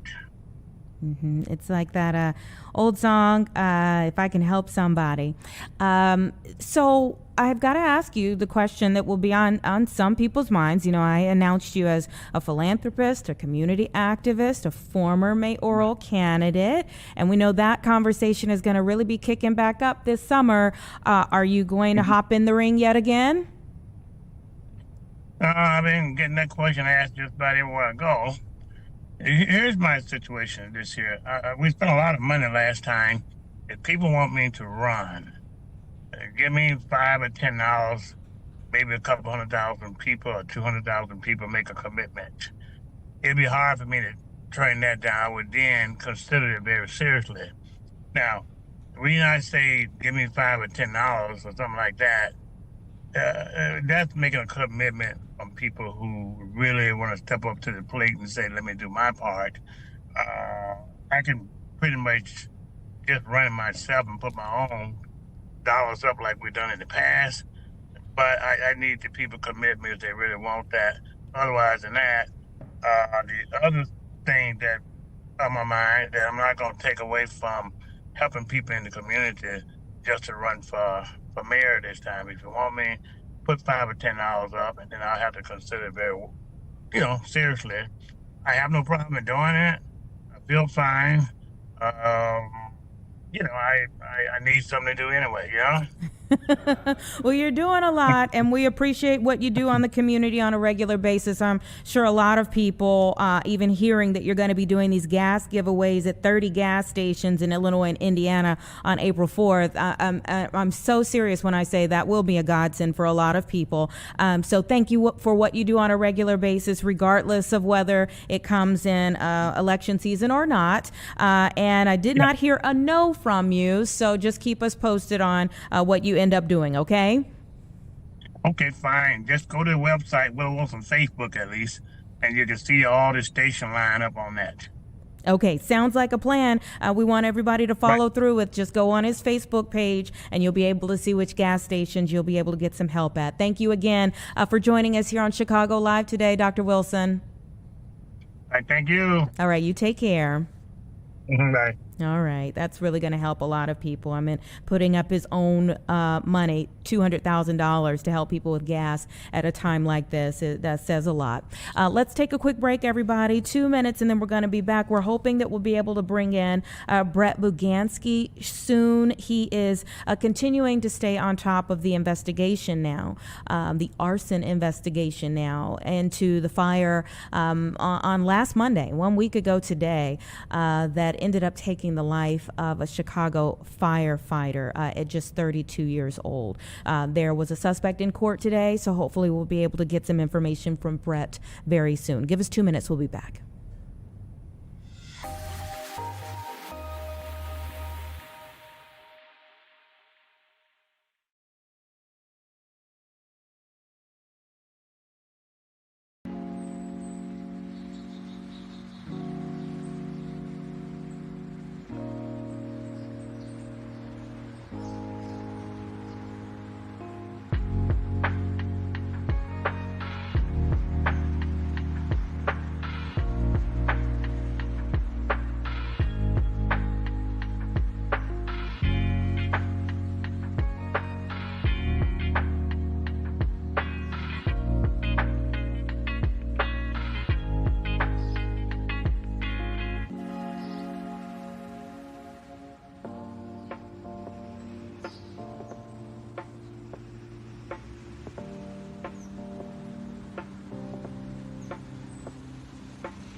Welcome back, everybody. Just about 2:45, and Brett Bugansky is here to give us an update now on what happened today in court for the man charged with, facing several charges, very serious charges, for the fire that led to the death of firefighter EMT Michael Altman last week.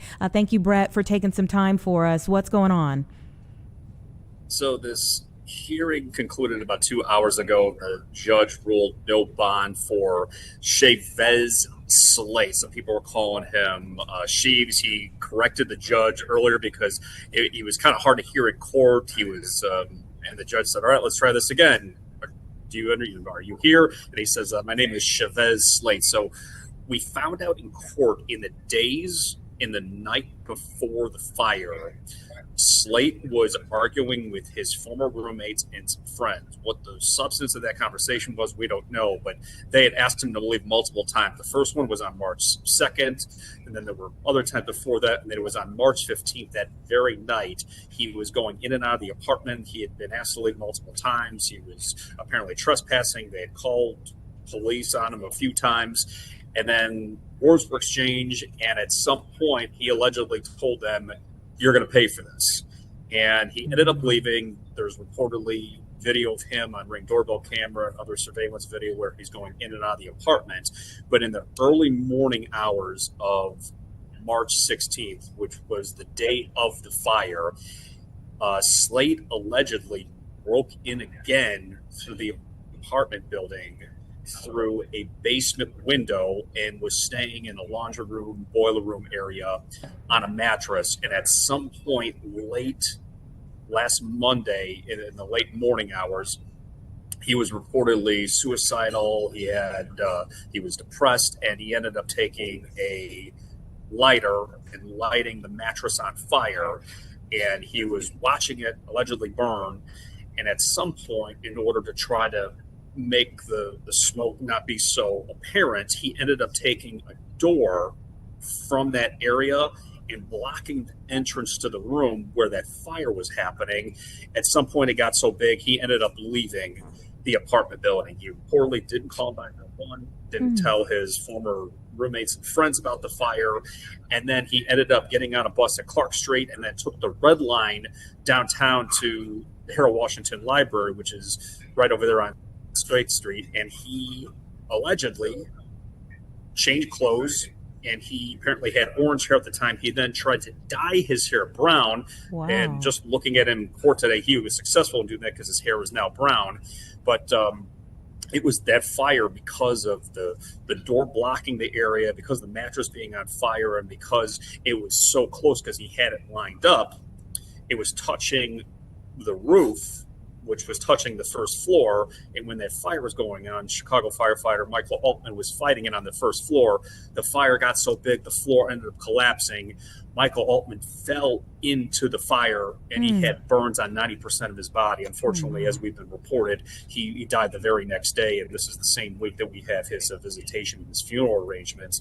And earlier today, his lawyer didn't seem to be denying anything that happened here. The only thing that he requested was a continuance on, instead of keeping him at the Cook County Jail, was to put him in a mental health facility, because he talked about how his client had years and years of depression since he was about 5 years old, and the judge was not having it. Said, look, we can't delay this any further. This guy is too dangerous to be out in public.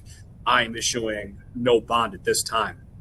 And throughout the court hearing, it looked like Chavez Slate was either just not paying attention, it seemed out of it. And at times he had his head down like this in the courtroom. And I was standing next to the sketch artist, and he was making a sketch of this whole thing. So a lot of unusual things happening in court. But what was very apparent in this court hearing today is that you had several members of the Chicago Fire Department there. You had several, including the commissioner. You had several police officers there. You had several elected officials, many alders there. 45th Ward Alderman Jim Gardner was there. Alderman Ray Lopez was there. So there was a big showing of support of everything. But this is a case that is going to be going back, I believe, on April 8th. But what we need to know right now is that Chavez Slate is being held without bond. He is now in Cook County Jail, where he remains for the rest of for this proceeding here, which they are recommending that this go to trial. Very interesting. And so he was there in person in court, but that explains a little bit of, wasn't he supposed to be in court before today? He sure was. So he originally had a court hearing scheduled for Saturday. He was in the hospital, where he ended up checking himself into the hospital on the Wednesday after the fire. So he reportedly was suicidal. He had depression.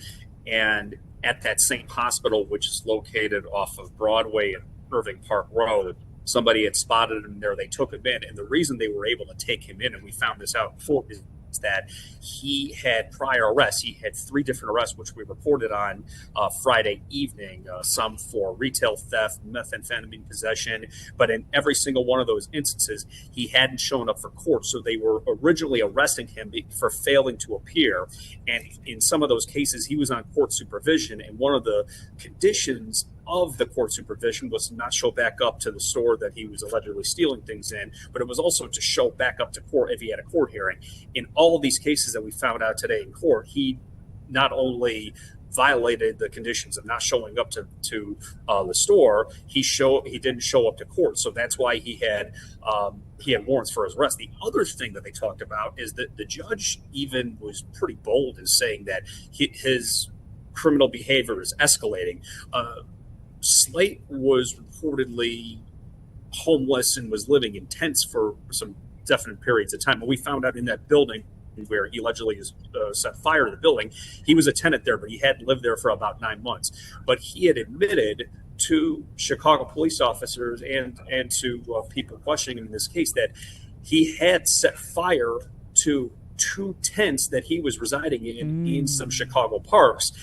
And then the fire last week, he originally denied and then allegedly then said, yes, I admitted to it and I was depressed, but he never called 911. He ended up allegedly just taking off and not letting his friends and his former roommates know about this fire. So that was the backstory of why he was not in court on Saturday. He was still in the hospital, but today he was present in court, but it appears during the time that I was looking directly at him in court, it looked like he was out of it and actually had his head down and was sleeping during at least part of the hearing. Okay. And let's just go back to the support for firefighter EMT Altman's family. Such a young family that, you just... you hate this for them on so many levels. But people came out even throughout the weekend, and I'm sure they will throughout this week. But talk a little bit about the things that were happening over the weekend to show support for his family. Well, just yesterday, you had Joni Lum, who was at Hiawatha Park, which was an area on the northwest side of Chicago where Michael Altman spent a good part of his childhood playing basketball, playing softball, baseball. You had some childhood friends who were there.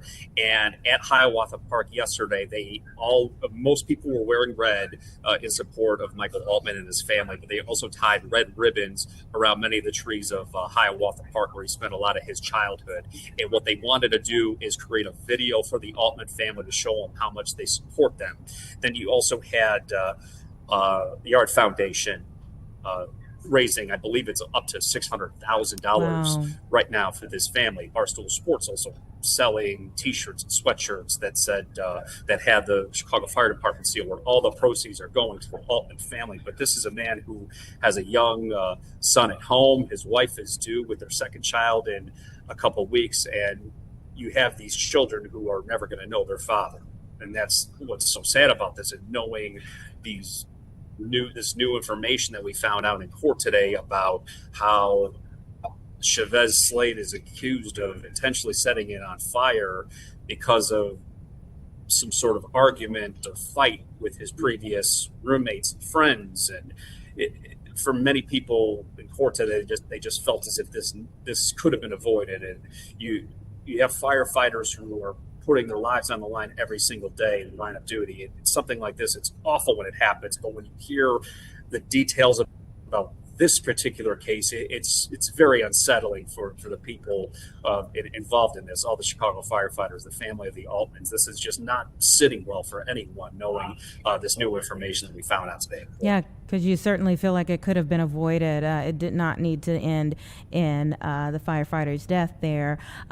So as people were coming out of court today, were you able to talk to any of the folks coming out? They sure were. So right after court, I went up to the fire commissioner. She did not want to go on camera, but we ended up speaking to Alderman Jim Gardner. He's a former Chicago firefighter. He's in the 45th Ward. We have the comptroller who we also spoke with today. And then we also had Alderman Ray Lopez, who was able to speak. Former Chicago Alderman Bob Fioretti was also here. So you had a contingent of elected officials, former elected officials. Paul Vallis, who, as many know, ran for Chicago mayor. He was also here in court today, speaking to people and a lot of firefighters there. So you're going to hear from them later tonight at 4, 5, and 9 o'clock. So be sure to watch that on our linear program on Fox 32 Chicago. All right, Brett, thank you so much. We appreciate it. Tough story, but you've been on it for days now, and so it matters that we continue to stay on top of it. It's my pleasure. Anything for you guys. All right, take care. We will see you at 4, 5, and 9, and everyone, we'll see you back here in 2 minutes.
Welcome back, everyone. Just about 3 o'clock, our final hour of Chicago Live. And so let me tell you about some of the things that we have for the final hour. We're going to talk about the TSA lines. Oh, my goodness, in so many different areas. And of course, today, it's not just the lines themselves that we're talking about. It's President Trump's help that he has sent on the way for at least 14 different airports that are getting, agents, ICE agents that are coming there. The 14 does include O'Hare. So we're going to check in with Atlanta. We haven't heard a lot, haven't seen a lot of activity at O'Hare today, but we definitely have video from Atlanta where you can see the ICE agents there. There's a lot of questions as to what exactly they will be helping with. Obviously right now with TSA being down several people, whether it's because people have quit during this partial government shutdown or they have called in sick or called out sick. as a result of not getting paychecks. So just taking some sick days so that they can maybe work a second job that will give them a paycheck during this time. There's a shortage there. And so President Trump has deployed these ICE agents into different airports, 14 different airports throughout the country. We're going to check in Atlanta and see how they're being used there, see if it may be helpful there and in other places. We're also going to talk with our own chief meteorologist, Emily Walls, about the weather outside. It's a gorgeous day. I mean, it is literally a gorgeous day outside, but it is cold. Yeah. And it's coming off of a day on Saturday where we didn't even need coats. We didn't even need jackets. It was gorgeous, and the temperature matched on Saturday. And yet, boy, oh boy, have things changed.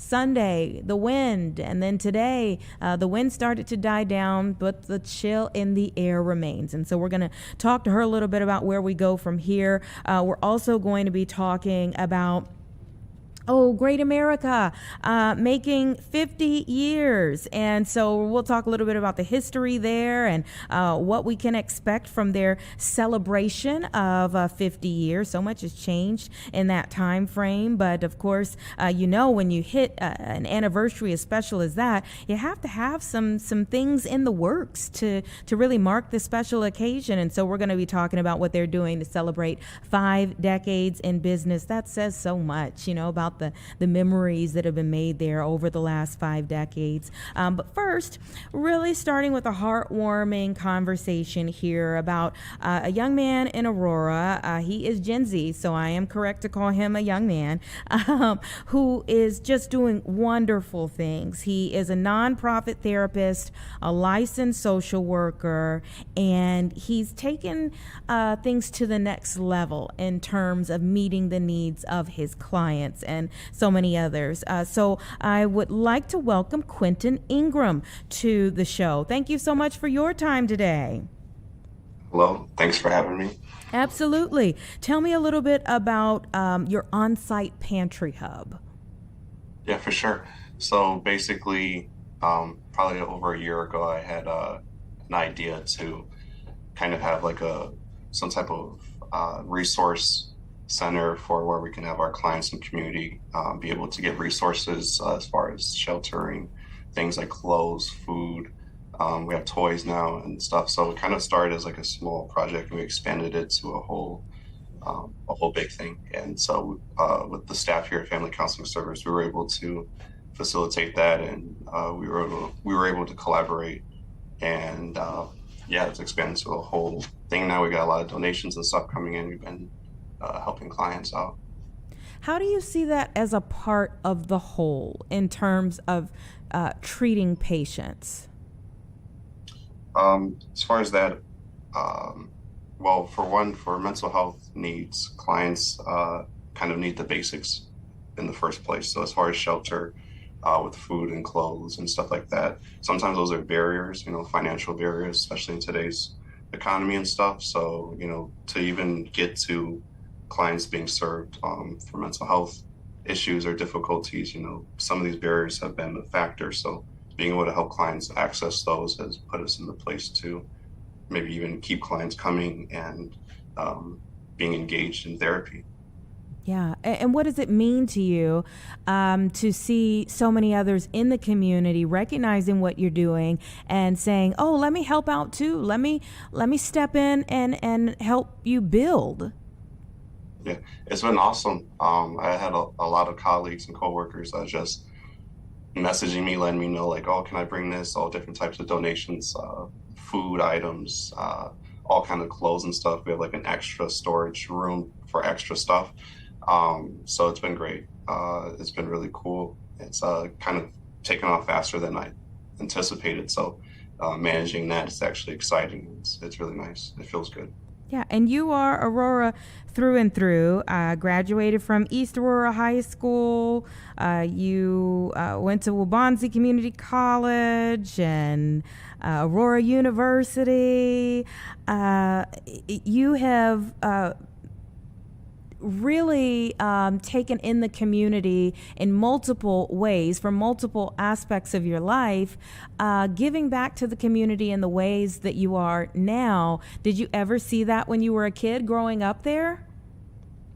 A little, yeah. So going to East Aurora High School, being a graduate from there, I was in the Upward Bound program, college prep program. And so like social workers helping guide me with that really sparked my interest in like, wanting to do something on a large scale, wanting to help people. I knew from a younger age that I wanted to help people. I just didn't know exactly what. So as I kind of gone down that journey, I was able to come up with more ideas and kind of getting into social work and being interested in that. My family too, my parents, the value, especially my dad, has instilled into me and things of that nature, other aspects of the community as well that led to me wanting to do this. I'd love to hear a little bit more about that in terms of your choice to go into social work. My mother was a social worker, and so I value that career path, but I also think it's one that many young people don't necessarily seek out anymore.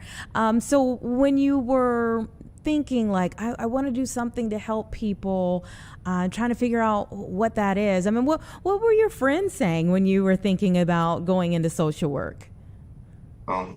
Some people were like surprised, kind of some of the, I guess you can say, lack of a better word, the stereotypes of social workers and stuff, like it being a female dominated industry, which it is, but a lot of friends and stuff kind of surprised, like, they feel like it's a field you can't really make a whole bunch of money in or all these other things. But I just looked at it the standpoint of as far as like a fulfilling role in society and what matters to me, what I care about kind of thing. So yeah, it was kind of different opinions, but a lot of people are also supportive. A lot of people think it's really cool. They know that social work is very important. It's always going to be like a timeless need in the community. It will always be important. It will always be important. And so we honor you for what you do and giving back to the community in so many ways. And how has that been? And seeing the city highlight you as someone who is up and coming and doing great things there. How has that been, taking all of that in? To be honest, it was kind of overwhelming. I didn't expect to get the coverage or be on the news even.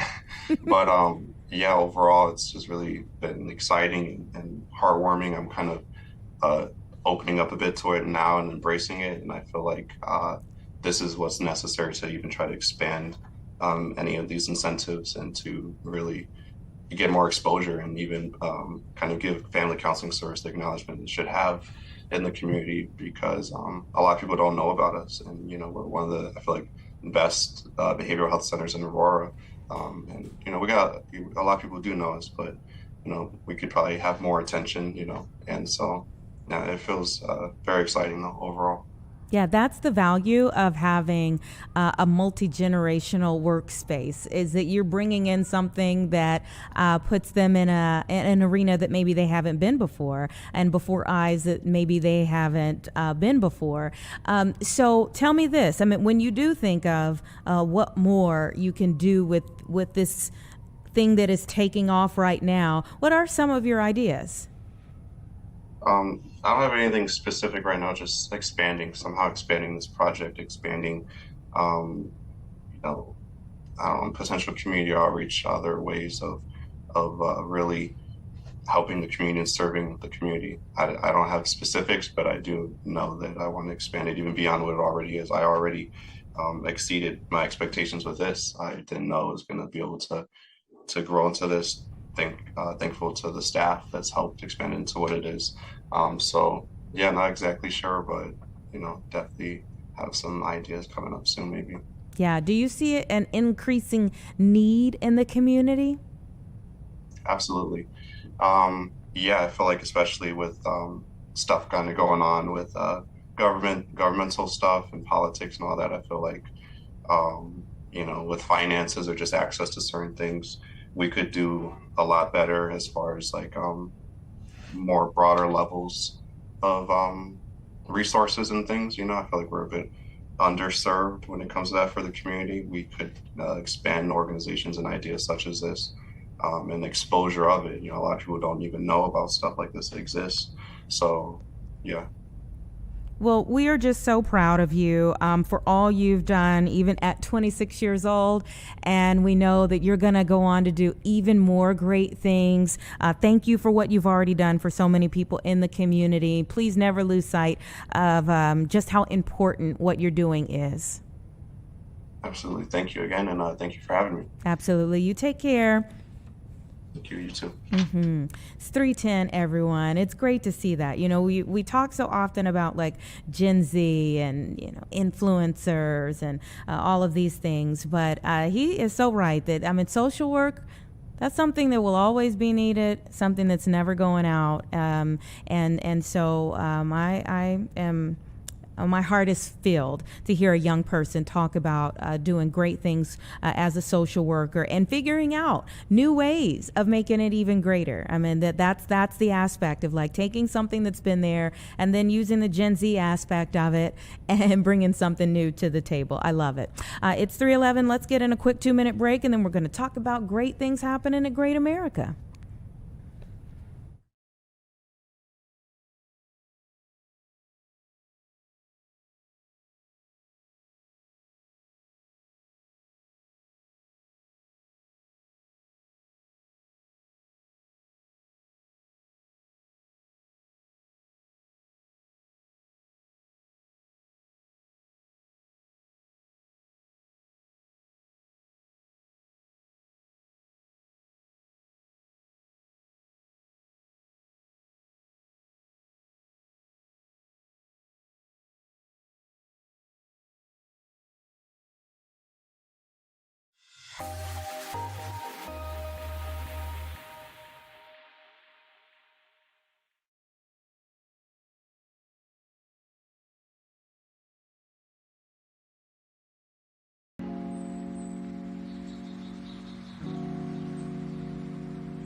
All right, welcome back, everyone. 3:14, and yes, it's cold outside, so you may not be thinking about like going to amusement parks, but we know we will get back to those days very soon, hopefully. Anyhow, the 50 years of any business is amazing, and 50 years for Six Flags Great America has to be celebrated big time. So I want to bring in one of our guests right now, Rachel Kinziara, to talk a little bit more about what they're doing. We love having you here on the show. Welcome back.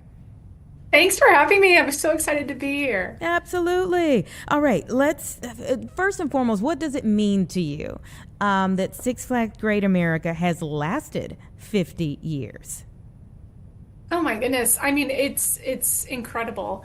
I think it means so much to so many people. And it's been really cool, actually, because in the planning process of this season, we've gotten to talk to so many people who not only visit now and have visited the last couple of decades, but we've met people who visited when the park opened in 1976. And so really to see and to meet all of these people who have been part of the park's history for the last 5 decades has been truly amazing. I'm sure. And talk a little bit about how much things have changed in those 50 years. Well, definitely a lot. I think what's awesome about this season is that not only is it a celebration of now in 2026, but also really a celebration of how the park has evolved the last 5 decades. And, I think we're really unique because we have several attractions still today that opened with the park in 1976, like Whizzer, for example, which is our family coaster. And our iconic double-decker carousel that's been at the park with the park since 1976. So, and then we add new additions to the park, like our newest roller coaster, the record-breaking dive coaster, Ratha Rakshasa, that we opened last year. And so it's really, truly amazing to see the great mix of, original attractions to the park and also new innovative attractions as well. Super cool. So to celebrate the 50 years, first and foremost, when are we starting the celebrations? And then let's talk about some of the things that'll be going on. Awesome. So our 50th anniversary celebration kicks off on June 20th through August 9th. So, that's going to be our big celebration this summer. And we have so many things in store. One of my favorite things that I'm really excited about is our all new nighttime spectacular. So that'll occur every night. It'll be a stage show, an all new parade. And then on Friday through Sunday nights, we actually are introducing for the first time ever a drone show specifically designed for Six Flags Great America. So it'll dazzle the night, it'll illuminate the night sky. It'll be truly spectacular, and I'm excited to see that for the first time. Oh my goodness. And then I'm seeing you all are doing an anniversary brick program. Tell me more. We are. We're inviting guests to, not only come and celebrate with us this summer, but also to leave their lasting mark at the park. So guests can purchase a personalized anniversary brick that will be laid in our Great America Legacy Path inside the park. And there are bricks with some of our favorite attraction logos on them. There are bricks with our park logo on them. So really, you can kind of pick whichever personalization you want and a message to go on the brick too. A lot of the ones that we've seen and that our team has also purchased are bricks, of families that have started meeting here at Six Flags Great America. So we think that's really awesome. Not only can you celebrate with us this season, but you can also leave a lasting mark on the park with a brick. I think that's cool. And I think anytime people kind of have a moment where they can put their name on it, put their stamp on it, they usually run to be a part of that. Tell us a little bit more. I mean, so we're opening in really just a few more weeks, right? Yeah. The park opens for the season on April 25th, which it's about 4 weeks from now. And I can't believe it. We're closed in the wintertime, and that time really goes by fast because we're planning and prepping. And April 25th is going to come before we know it. And then our anniversary celebration will kick off June 20th. And aside from the nighttime spectacular, we have so much going on. We have a legacy museum that's going to be inside Emporium, which is one of our retail locations in the park. And it'll feature some of these historic artifacts and memorabilia from the park from the last 50 years. And that's so exciting for us. We have a lot of signage and, ride elements that we've had all of these years. And, there's really no better time like our 50th anniversary to showcase those things. And so we're excited about the Legacy Museum. We're excited about our specialty food and beverage offerings this season that all will have nods to when the park opened in 1976, as well as exclusive merch. Who doesn't like merch, right? And it's exclusive to only this season. So you got to get it during the season. Wait, take me back to the food and drinks with the nod to 1976. So what's going to be offered? One of the things we're really excited about is that we're bringing back a reimagined ice cream parlor that was part of the park when it opened as Marriott's Great America in 1976. You know, we've heard a lot from our guests about what they loved when they visited the park 50 years ago. And this was one of those things that they loved, that summertime, you know, ice cream parlor feel. And so we're bringing it back this year. We're going to have an exclusive ice cream parlor in Hometown Square, and we're so excited about it. Oh, I'm sure brand new memories will be made. Now, what do you all do in these 4 weeks? Like right now, what's happening at the park? You know, believe it or not, there's a lot happening right now. You know, we're getting the park midways ready. So we're putting park benches out. We're cleaning the midways. Our roller coasters are going through rehab right now. So they're getting ready to be put back on the tracks and start, you know, giving rides as soon as we open on April 25th. And it's so wild because, you know, we're closed in the wintertime, but that wintertime goes by so quickly when we're, you know, planning and prepping to open for the season. So we're really excited. Is there a ride? You know, you mentioned Rakshasa, which is new, but is there a ride that's like gone that people ask to make a return the most? Oh, that's such a good question. I think there's definitely some older attractions that people talk about and that they'd love to make a return. I think that something that's really cool about Great America is that we do still have you know, quite a few attractions from when the park opened in 1976. My personal favorite is the Whizzer. I love the Whizzer. It's one of our family coasters, and I remember when I was in elementary school riding the Whizzer as a kid with my mom. And that was 20 years ago, you know, and so here 20 years later, I'm sitting here in this awesome position talking about what it means to celebrate 50 years at Great America. And it's truly special. You know, we have older attractions, we have newer attractions. We really have something for everyone here. Oh, my producer's over here saying, the tidal wave. Yeah, that's definitely one we hear quite a bit. Now, if for people, you know, there are some folks who are park enthusiasts who go from one to another. I mean, I grew up in a military household, so just kind of by the nature of us traveling around the country, we went to a lot of different Six Flags. So tell me, if somebody is going from one to another, what makes Six Flags Great America like a showstopper? Oh my goodness, that is such a great question. I think what makes Six Flags Great America really unique and special is that, you know, not only are we a regional theme park, you know, just like you had said, you know, we have visitors from not only, you know, this area and not only the Midwest, but we see guests from all over the country and all over the world. And I think that's really awesome. And I think I also love that not only are we a regional theme park, but we're also like really a community theme park. You know, there are so many people who grew up in this area coming to Six Flags Great America, you know, me included. I remember coming here, you know, with my mom, like I said, during elementary school. And then, you know, when I got to be a teenager, I had a season pass and our moms would drop us off.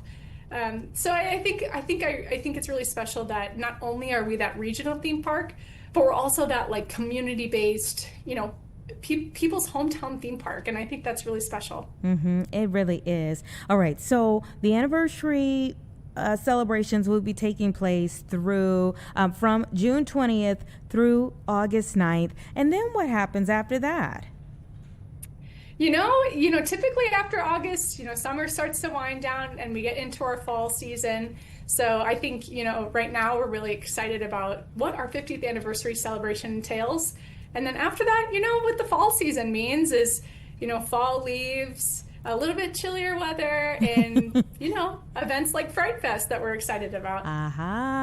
Yeah, Fright Fest will be, I'm sure you all will be in full prep mode, kind of coming off of the 50th anniversary. Like, if it's a roller coaster, you all will be kind of getting ready for another big incline for Fright Fest. That always gets a lot of people going out there, too. Is there anything else that you think people should know about right now or gearing up and preparing for this very special season? Oh, that's an awesome question. I think, you know, the best way to visit not only Six Flags Great America, but, you know, all of our parks in the Midwest region is actually to buy a 2026 Gold Pass. And if you buy now through April 26th, first, you could get it for the price of a Silver Pass, which is amazing. But then also you get admission to not only Six Flags Great America and our water parks, but also parks like Cedar Fair or Cedar Point, Kings Island, Canada's Wonderland. So not only can you visit Six Flags Great America all season long, but you can visit other Six Flags parks too, which is so much fun. Oh, that was a clutch response. Yeah. Is there some strategy for making it through the parks? Is there some best practices, if you will? Oh my goodness. I would say, the best way to visit all these parks is like an iconic summer road trip, right? Like, mapping out your road trip, where are you going to stop next? That's always a lot of fun because then you can see so many different parks during the summer, and that's a blast. I would say for visiting just Six Flags Great America, I always recommend downloading the park app, the mobile app first, because then you could see all of the rides, all of the entertainment, all of the special events. You can see everything before you show up. And then, you can pick from there, like what roller coasters do I want to hit that are, like can't miss attractions.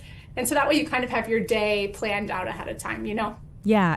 I mean, and it takes some pre-planning really to fully enjoy it. I think that when you don't pre-plan and you just get there, sometimes it can be a little overwhelming.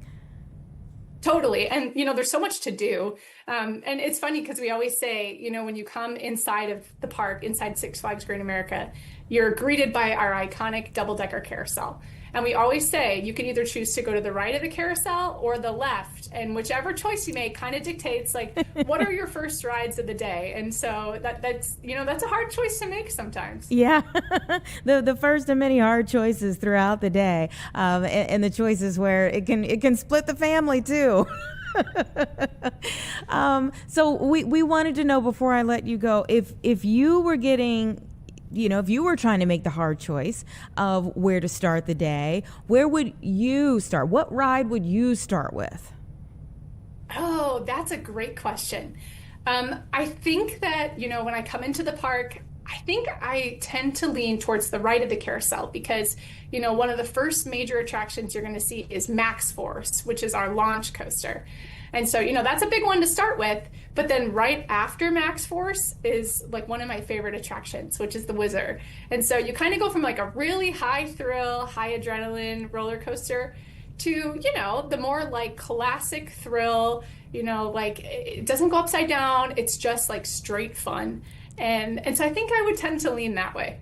Okay. All right. So we have a few things that should be percolating in people's heads. But again, just to take everybody back to where we started here, we're celebrating the 50th anniversary for Six Flags Great America. And they have plenty of things for you to see, do, to eat, and take in this summer. So June 20th through August 9th, that's when it's happening. But obviously, there are things pretty much almost throughout the year that you can take part in as well. And the season kicks off April 25th. Rachel, I'm certainly hoping that this weather behaves by then, that it's fairly warm by then. Oh, we've gotten a glimpse at some warmer spring weather the last couple of days. So fingers crossed that's consistent. We're on the way. You take care, okay?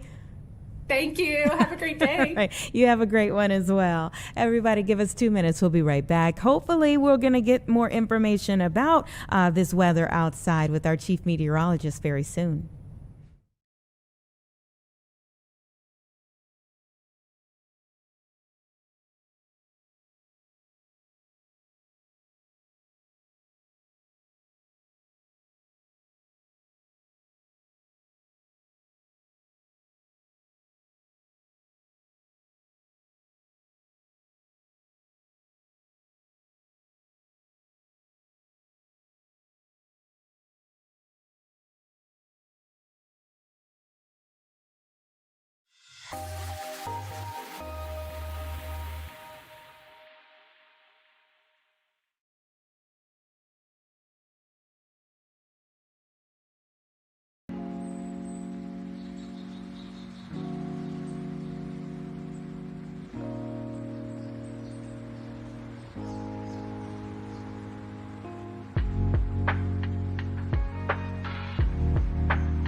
All right, 3:31. Our chief meteorologist is in the house. Happy Monday to you. Yes, happy Monday. It's a nice sunny day. It's beautiful. Yeah. But of course, Saturday, the beauty matched the temperature. Yeah. And if we didn't know it, you'd run out there in shorts today because of how gorgeous it is. Looks pretty. And you'd be freezing. Yes. So yesterday, of course, was our big transition day. We actually, many of us weren't awake for it, but we actually went in the books yesterday in the upper 60s and low 70s because that's where the temps were at midnight. I kept waiting for the 60s. I was like, I know it said 60 something for Sunday. Well, and technically it was. We were just all sleeping for it because then our strong cold front came through. But then during the day yesterday, we were actually running about 40 to 45 degrees colder with our temperatures than what we were experiencing on Saturday. Yeah. So it was a really drastic, sudden change that we had to kind of acclimate to yesterday. And today's going to be one of our cooler days of the week. Many of us are sitting in the low to mid 40s right now, but we do have the sunshine. So things look pretty out there. You know, if you can kind of get away from the wind, if you can block the wind, then you're in okay shape out there. But it is cold, and typically for this time of the year, your average high is right around 50. So a lot of us today are running about 5, close to 10 degrees below that. Now, I will say over the coming days, we have huge improvements with the temperatures again, but we've talked about this in the past that what's the catch, right? What's the catch I see the catch right there. Yes. So, you know, tomorrow looks quiet. We'll start to see increasing cloud cover. And I know that I have mostly cloudy skies on the icon here for Tuesday and Wednesday, but I think both days we're actually going to have those higher level clouds that still allow some of the sunlight through. So I'm not expecting, you know, blue sky sunshine like what we have today, but we're going to have more clouds than sun, but it should be a filtered sunshine out there Tuesday and Wednesday. Wednesday looks stunning, mid 60s for your highs. But then on Thursday, some models are actually taking us to near 80 degrees. Oh, really? So south suburbs, near and south of I-80, you know, I think 80 degrees is a really realistic thing that we could see south of I-80 on Thursday. Now, you know, again, going back to what we've talked about weeks, you know, the last several weeks, we have these strong storm systems that come through. And a lot of times when you see a day where you have really warm temperatures this time of the year, followed by a day of much colder temperatures, that's a really strong cold front. When you have that warm air, that cold air kind of clashing together, a lot of times you can have that perfect recipe for some strong to severe storms. So that's what we're going to be looking out for on Thursday afternoon into the evening hours.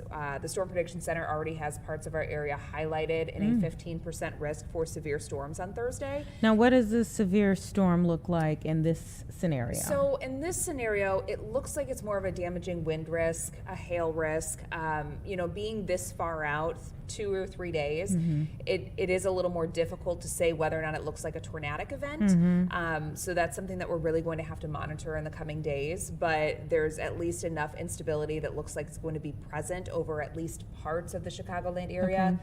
Mainly near and south of I-80 again, wherever you have those warmer temperatures. The warmest of air is usually where you have the higher instability. So I think that's where we're going to see things a little more focused Thursday afternoon and evening. So this is your early heads up. You know, we still have plenty of time for things to change and for those storms, the worst of them, to maybe pass to our south. But this is your early warning that we could potentially be dealing with strong to severe thunderstorms Thursday afternoon and evening. And then Friday, it's just back to the cold. We'll clear it's things like out. There's a clash and winter wins out by Friday. Yes, but at least it's very brief. brief again, right? It's kind of a one-day deal in the 40s, just like what we're experiencing today. Okay. 42 degrees expected on Friday. I'm trying to be I optimistic. know you over here, are. Anita. I'm like, Don't kill my vibe. All right. We're in the 50s over the weekend, so we'll get there. We're moving in the right direction. At least we're seeing more warm days than cold days. You know, the warmth overall is kind of winning out. Yeah, we were just talking with the folks at Six Flags Great America, and they opened their season on April 25th.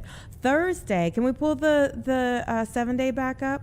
Thursday. Opening day. Opening day. Yes. Now, something that we are going to have to watch for opening day is this time of the year, it's very common to get a lake breeze during the afternoon. So when you start to see those temperatures warming up in a really big way, think about it, heat rises, right? So we have the sun kind of beating down on the ground. We have that heat rising. So eventually it's like this big circulation that develops. So you get almost like this wind coming in off of the water during the afternoon after the air over the land has warmed up. So I do think there's going to be a lake breeze. So at Wrigley, it is the Cubs home opener, I believe. Yes, Cubs home opener. At Wrigley, we may be seeing falling temperatures in the afternoon. Now, that's great for a severe thunderstorm perspective because that's going to push that threat farther to the south. But, you know, temperature perspective, if you're planning on going to that game, I would be prepared for that cold air to come in off of the water during the afternoon. I think I saw that this is the earliest home opener that they've ever had. And you just kind of knew having a home opener at the end of March, probably going to end up wearing a jacket or a coat. Yeah. But, you know, so far, even if we do get that lake breeze to come in, you know, it may drop us down 15, 20 degrees, which is a lot. But if your starting place is the 70s, it's doable. Yeah. You know, it's doable for an opening day. Yeah. People are going to have fun either way. People are going to enjoy their time. It's going to be a wonderful time, I'm sure. Either way, just as long as they don't have severe weather. But temperature-wise, they're going to enjoy it. You'll be all right. You can do it. I believe in you. You know, people are ready for it regardless. And so we have one storm event, really. That's the only thing. It. Yeah. You know, that's the big thing that we're watching for this week, and even now it doesn't look like a widespread event either, so not everybody's going to get hit with those storms. So all in all, a fairly quiet week. We just have, you know, to watch Thursday closely. What are the, like, outside of the temperature and the 7-day, what are kind of the trends or the models that you all are looking at right now? So looking forward, the Climate Prediction Center is trying to bring us into above average conditions for the 6 to 10 day outlook. So the 6 to 10 day outlook now is taking us into the month of April, and it's looking like we could be trending warmer than average, but it's always important to think about what is average for this time of the year, and it's only 50. You know, so we've been spoiled with some of these 60s and 70 degree days. Going into the month of April, your averages are going to be in the mid 50s. So it's looking like we could be trending in the right direction, upper 50s, 60s going into the month of April. The overall trend, though, for the first couple of weeks of April, it does appear like we're at least slightly favored to see above average conditions. And I also want to mention the drought monitor, because we got an update from that on Thursday. Every Thursday morning, a new drought monitor comes out.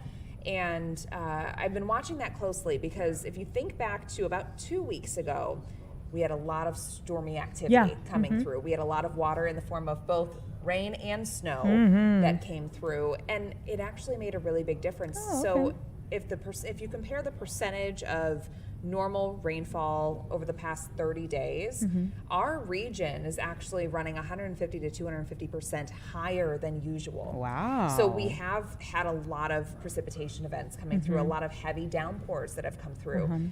But for the drought monitor, it's made a really big difference for locations that were considered to be abnormally dry, locations that were listed in a moderate drought, a severe drought. So we're starting to see some improvements almost area-wide, and that's wonderful news for the farmers getting ready for growing season. If you have a garden, you're ready to plant your flowers. You know, we're standing pretty good when it comes to our drought situation. Yeah, you mentioned the plants, and we were just saying in the morning meeting how, you know, people are like ready to start kind of getting the landscaping going. But then when you have these temperature drops, you're like, not yet.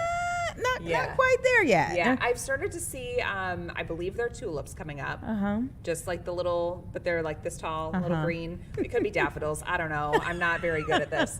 But it's either daffodils or tulips, one of the two. There is some sort of green that is growing. Some type of vegetation. Yes, that is growing from some of the flower beds near my house. So there's something growing, everybody.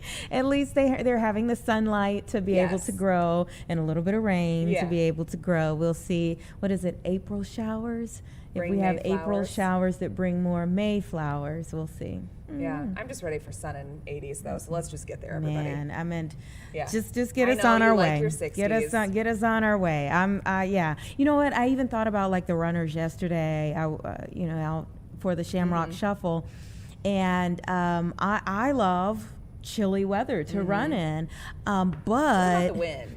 That was what I was just getting ready to say. I stepped out and I'm like, ooh, that wind. Oh, they are getting hit with that wind. If you turn just a corner, you could walk one way and think like, oh, it's not that bad, and you turn a corner, you're like, oh, goodness grief. My daughter got a new bike and she wanted to go out and try her tricks, and she was like stopped in her tracks when we turned to go north, and it was a whole ordeal. So yes, the wind it got all of us. It was a game changer yesterday for sure. All right, everybody, it's about 3:42, and we thank you for coming up. We'll see you at 4:00, and we'll see you back in 2 minutes.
All right, welcome back, everyone. It's just about 3:45 right now, and we want to go right to Asher Red at Hartsfield-Jackson's Atlanta International Airport to check in on the TSA lines there and the help from ICE agents that was sent their way to see if it has actually been helpful for them today. Asher, thank you so much for being with us here on Chicago Live. What's it been like? Well, Anita, you may have seen the viral videos going on social media over the weekend of the long lines, several hours long, going out the door here at the Hartsfield-Jackson International Airport in Atlanta.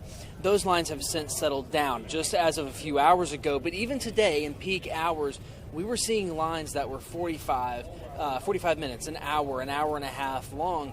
And a lot of the folks who were in line today were people who missed their flights yesterday because those lines were incredibly backed up. Now, ICE agents have been here all day. This is something the president said he would do to try to help out the short-staffed TSA, because a lot of TSA workers in the United States, 11% of them have called out. That was as of Saturday. And when you don't have TSA workers showing up to these security checkpoints, lines are going to move a lot slower. Some airports in the United States are reporting about half of their TSA staff is calling out of work because they've gone about a month with no pay. Now, Atlanta Mayor Andre Dickens says that ICE is only here for management and crowd control, and he says that agents will not be conducting any sort of immigration enforcement, which is something that a lot of people had questions about. Now, President Trump says that if this government shutdown continues, where DHS is not being funded, therefore ICE is not being funded, and TSA is not being funded, he would consider bringing in the National Guard. And some people that I've spoken with here on the ground say that's appropriate. Others say that might be overstepping a little too far. Meanwhile, Democrats are refusing to advance a spending bill for DHS until Republicans give in to their demands to reform ICE. Now, many of the passengers that I've spoken with here say they understand the situation, and they'll do pretty much anything, and they'll welcome anything if that means they can get through these lines faster. Anita? Yeah. I've seen that, there are Democrats who want to fund other things under DHS and still get ICE. There's a movement with ICE, but then Republicans kind of feel like, no, you need to lift the entire government shutdown and work on ICE after that point in time. What kind of training are these ICE agents getting to go into this setting? Because it seems like that was a part of the discussion before, even with Operation Midway Blitz, was about training.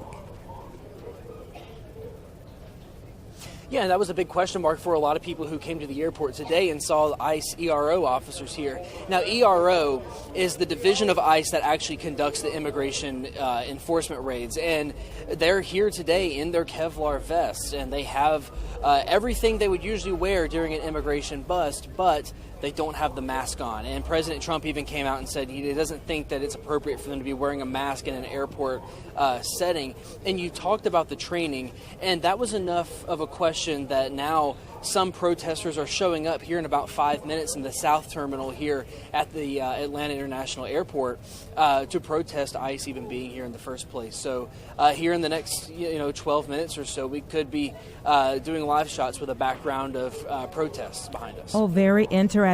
And do we know how the president or DHS decided on the locations, like which airports ICE agents were going to board? Was it because of the lengthy lines at certain airports, or how did they choose these airports?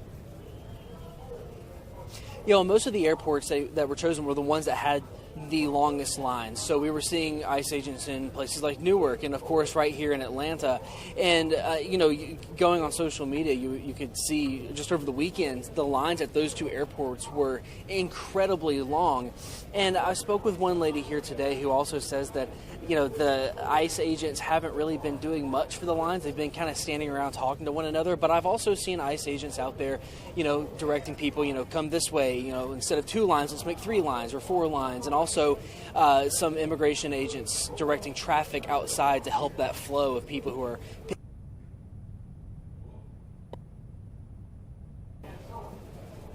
Okay. Thank you, Asher. We appreciate you. We know you've got to get on, and hopefully there aren't any protests, but cover on the next thing. Thank you so much. Thank you. All right. You take care. It was really good, at least, to see that there weren't extensive lines in his live shots there, because we have seen some pretty long lines there in Atlanta. We haven't had extensive delays at O'Hare or Midway, not extensive delays like what we have seen at some of the other airports. But he's right. Newark, Houston's Hobby Airport, Austin's airport, but look at the live shot there. I mean, people were kind of coming in and getting through. It's difficult to say at this point. I think many of the experts have said, before before all of this, maybe come to the airport 2 to 3 hours early, and now that could be 4. And I know some people have decided to show up 5 hours early even for their flights. But it's at least good to see in these live pictures that we have up right now that people seem to be getting in and getting through, and you don't have a whole bunch of people there. I mean, some of the pictures we've seen in some of these airports, you've seen TSA lines that went out the door of the airport. It's crazy. So let's continue to hope that we see more of that and less of what we were seeing before moving forward. But yes, there are lots of questions about the ICE agents, their purpose, their mission, the training, and how they will be used in the airports. Already starting to see some videos coming out of the airports that are seeing more of the agents there. So I'm sure that discussion will continue as well. It is 3:51, everyone. So we're going to take a quick 2-minute break and we'll move on from there.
All right, welcome back, everyone. It's about 3:55. Let's take a quick look at where the stock market finished for the day. I was reading through some analysis in the break, and one investor said this is a picture that points to investors who are desperate for good news. Okay, so you can see here the day was beautiful in terms of the stock market, closing the Dow Jones up 631 points. This is a stark difference from where we ended last week. The S&P 500 here rising today 1.15%. The NASDAQ composite gaining 1.38%, and a lot of this came after there.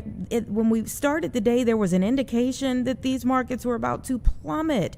But then President Trump said that the U.S. and Iran have held talks and that he was halting strikes on Iranian power plants and energy infrastructure. And that one post on social media really seemed like enough for investors to hope that the global recession, that fears of a global recession last week, that fears of escalation moving into this week, that it was all nearing an end, that this war in Iran may be nearing an end. President Trump said that both Iran and the U.S. wish to make a deal. The two countries are going to get together today, probably by phone, he says.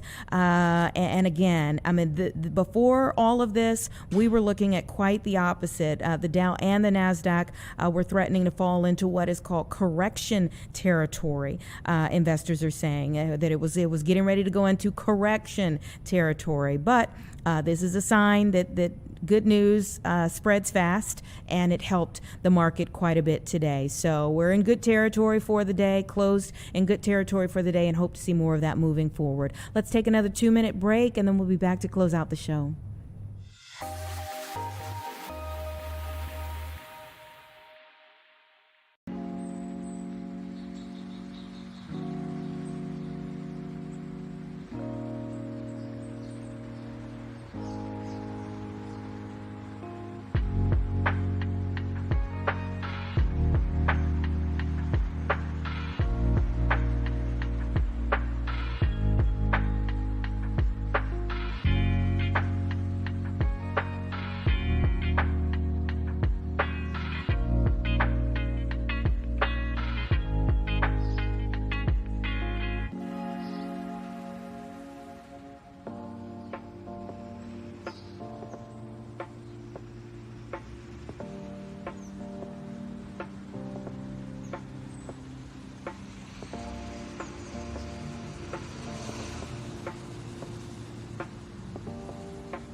All right. Thanks so much for being here with us yet again, everyone, for another day of Chicago Live. We certainly hope that you'll be back with us tomorrow between the hours of 1 and 4 p.m.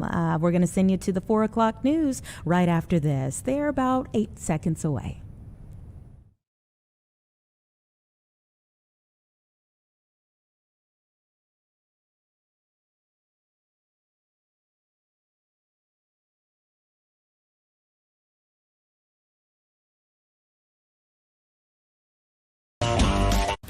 Live from Chicago, this is Fox 32 News at 4. Now at 4, ICE agents have spotted at O'Hare what this could mean for you. A judge orders changing protest rules outside of local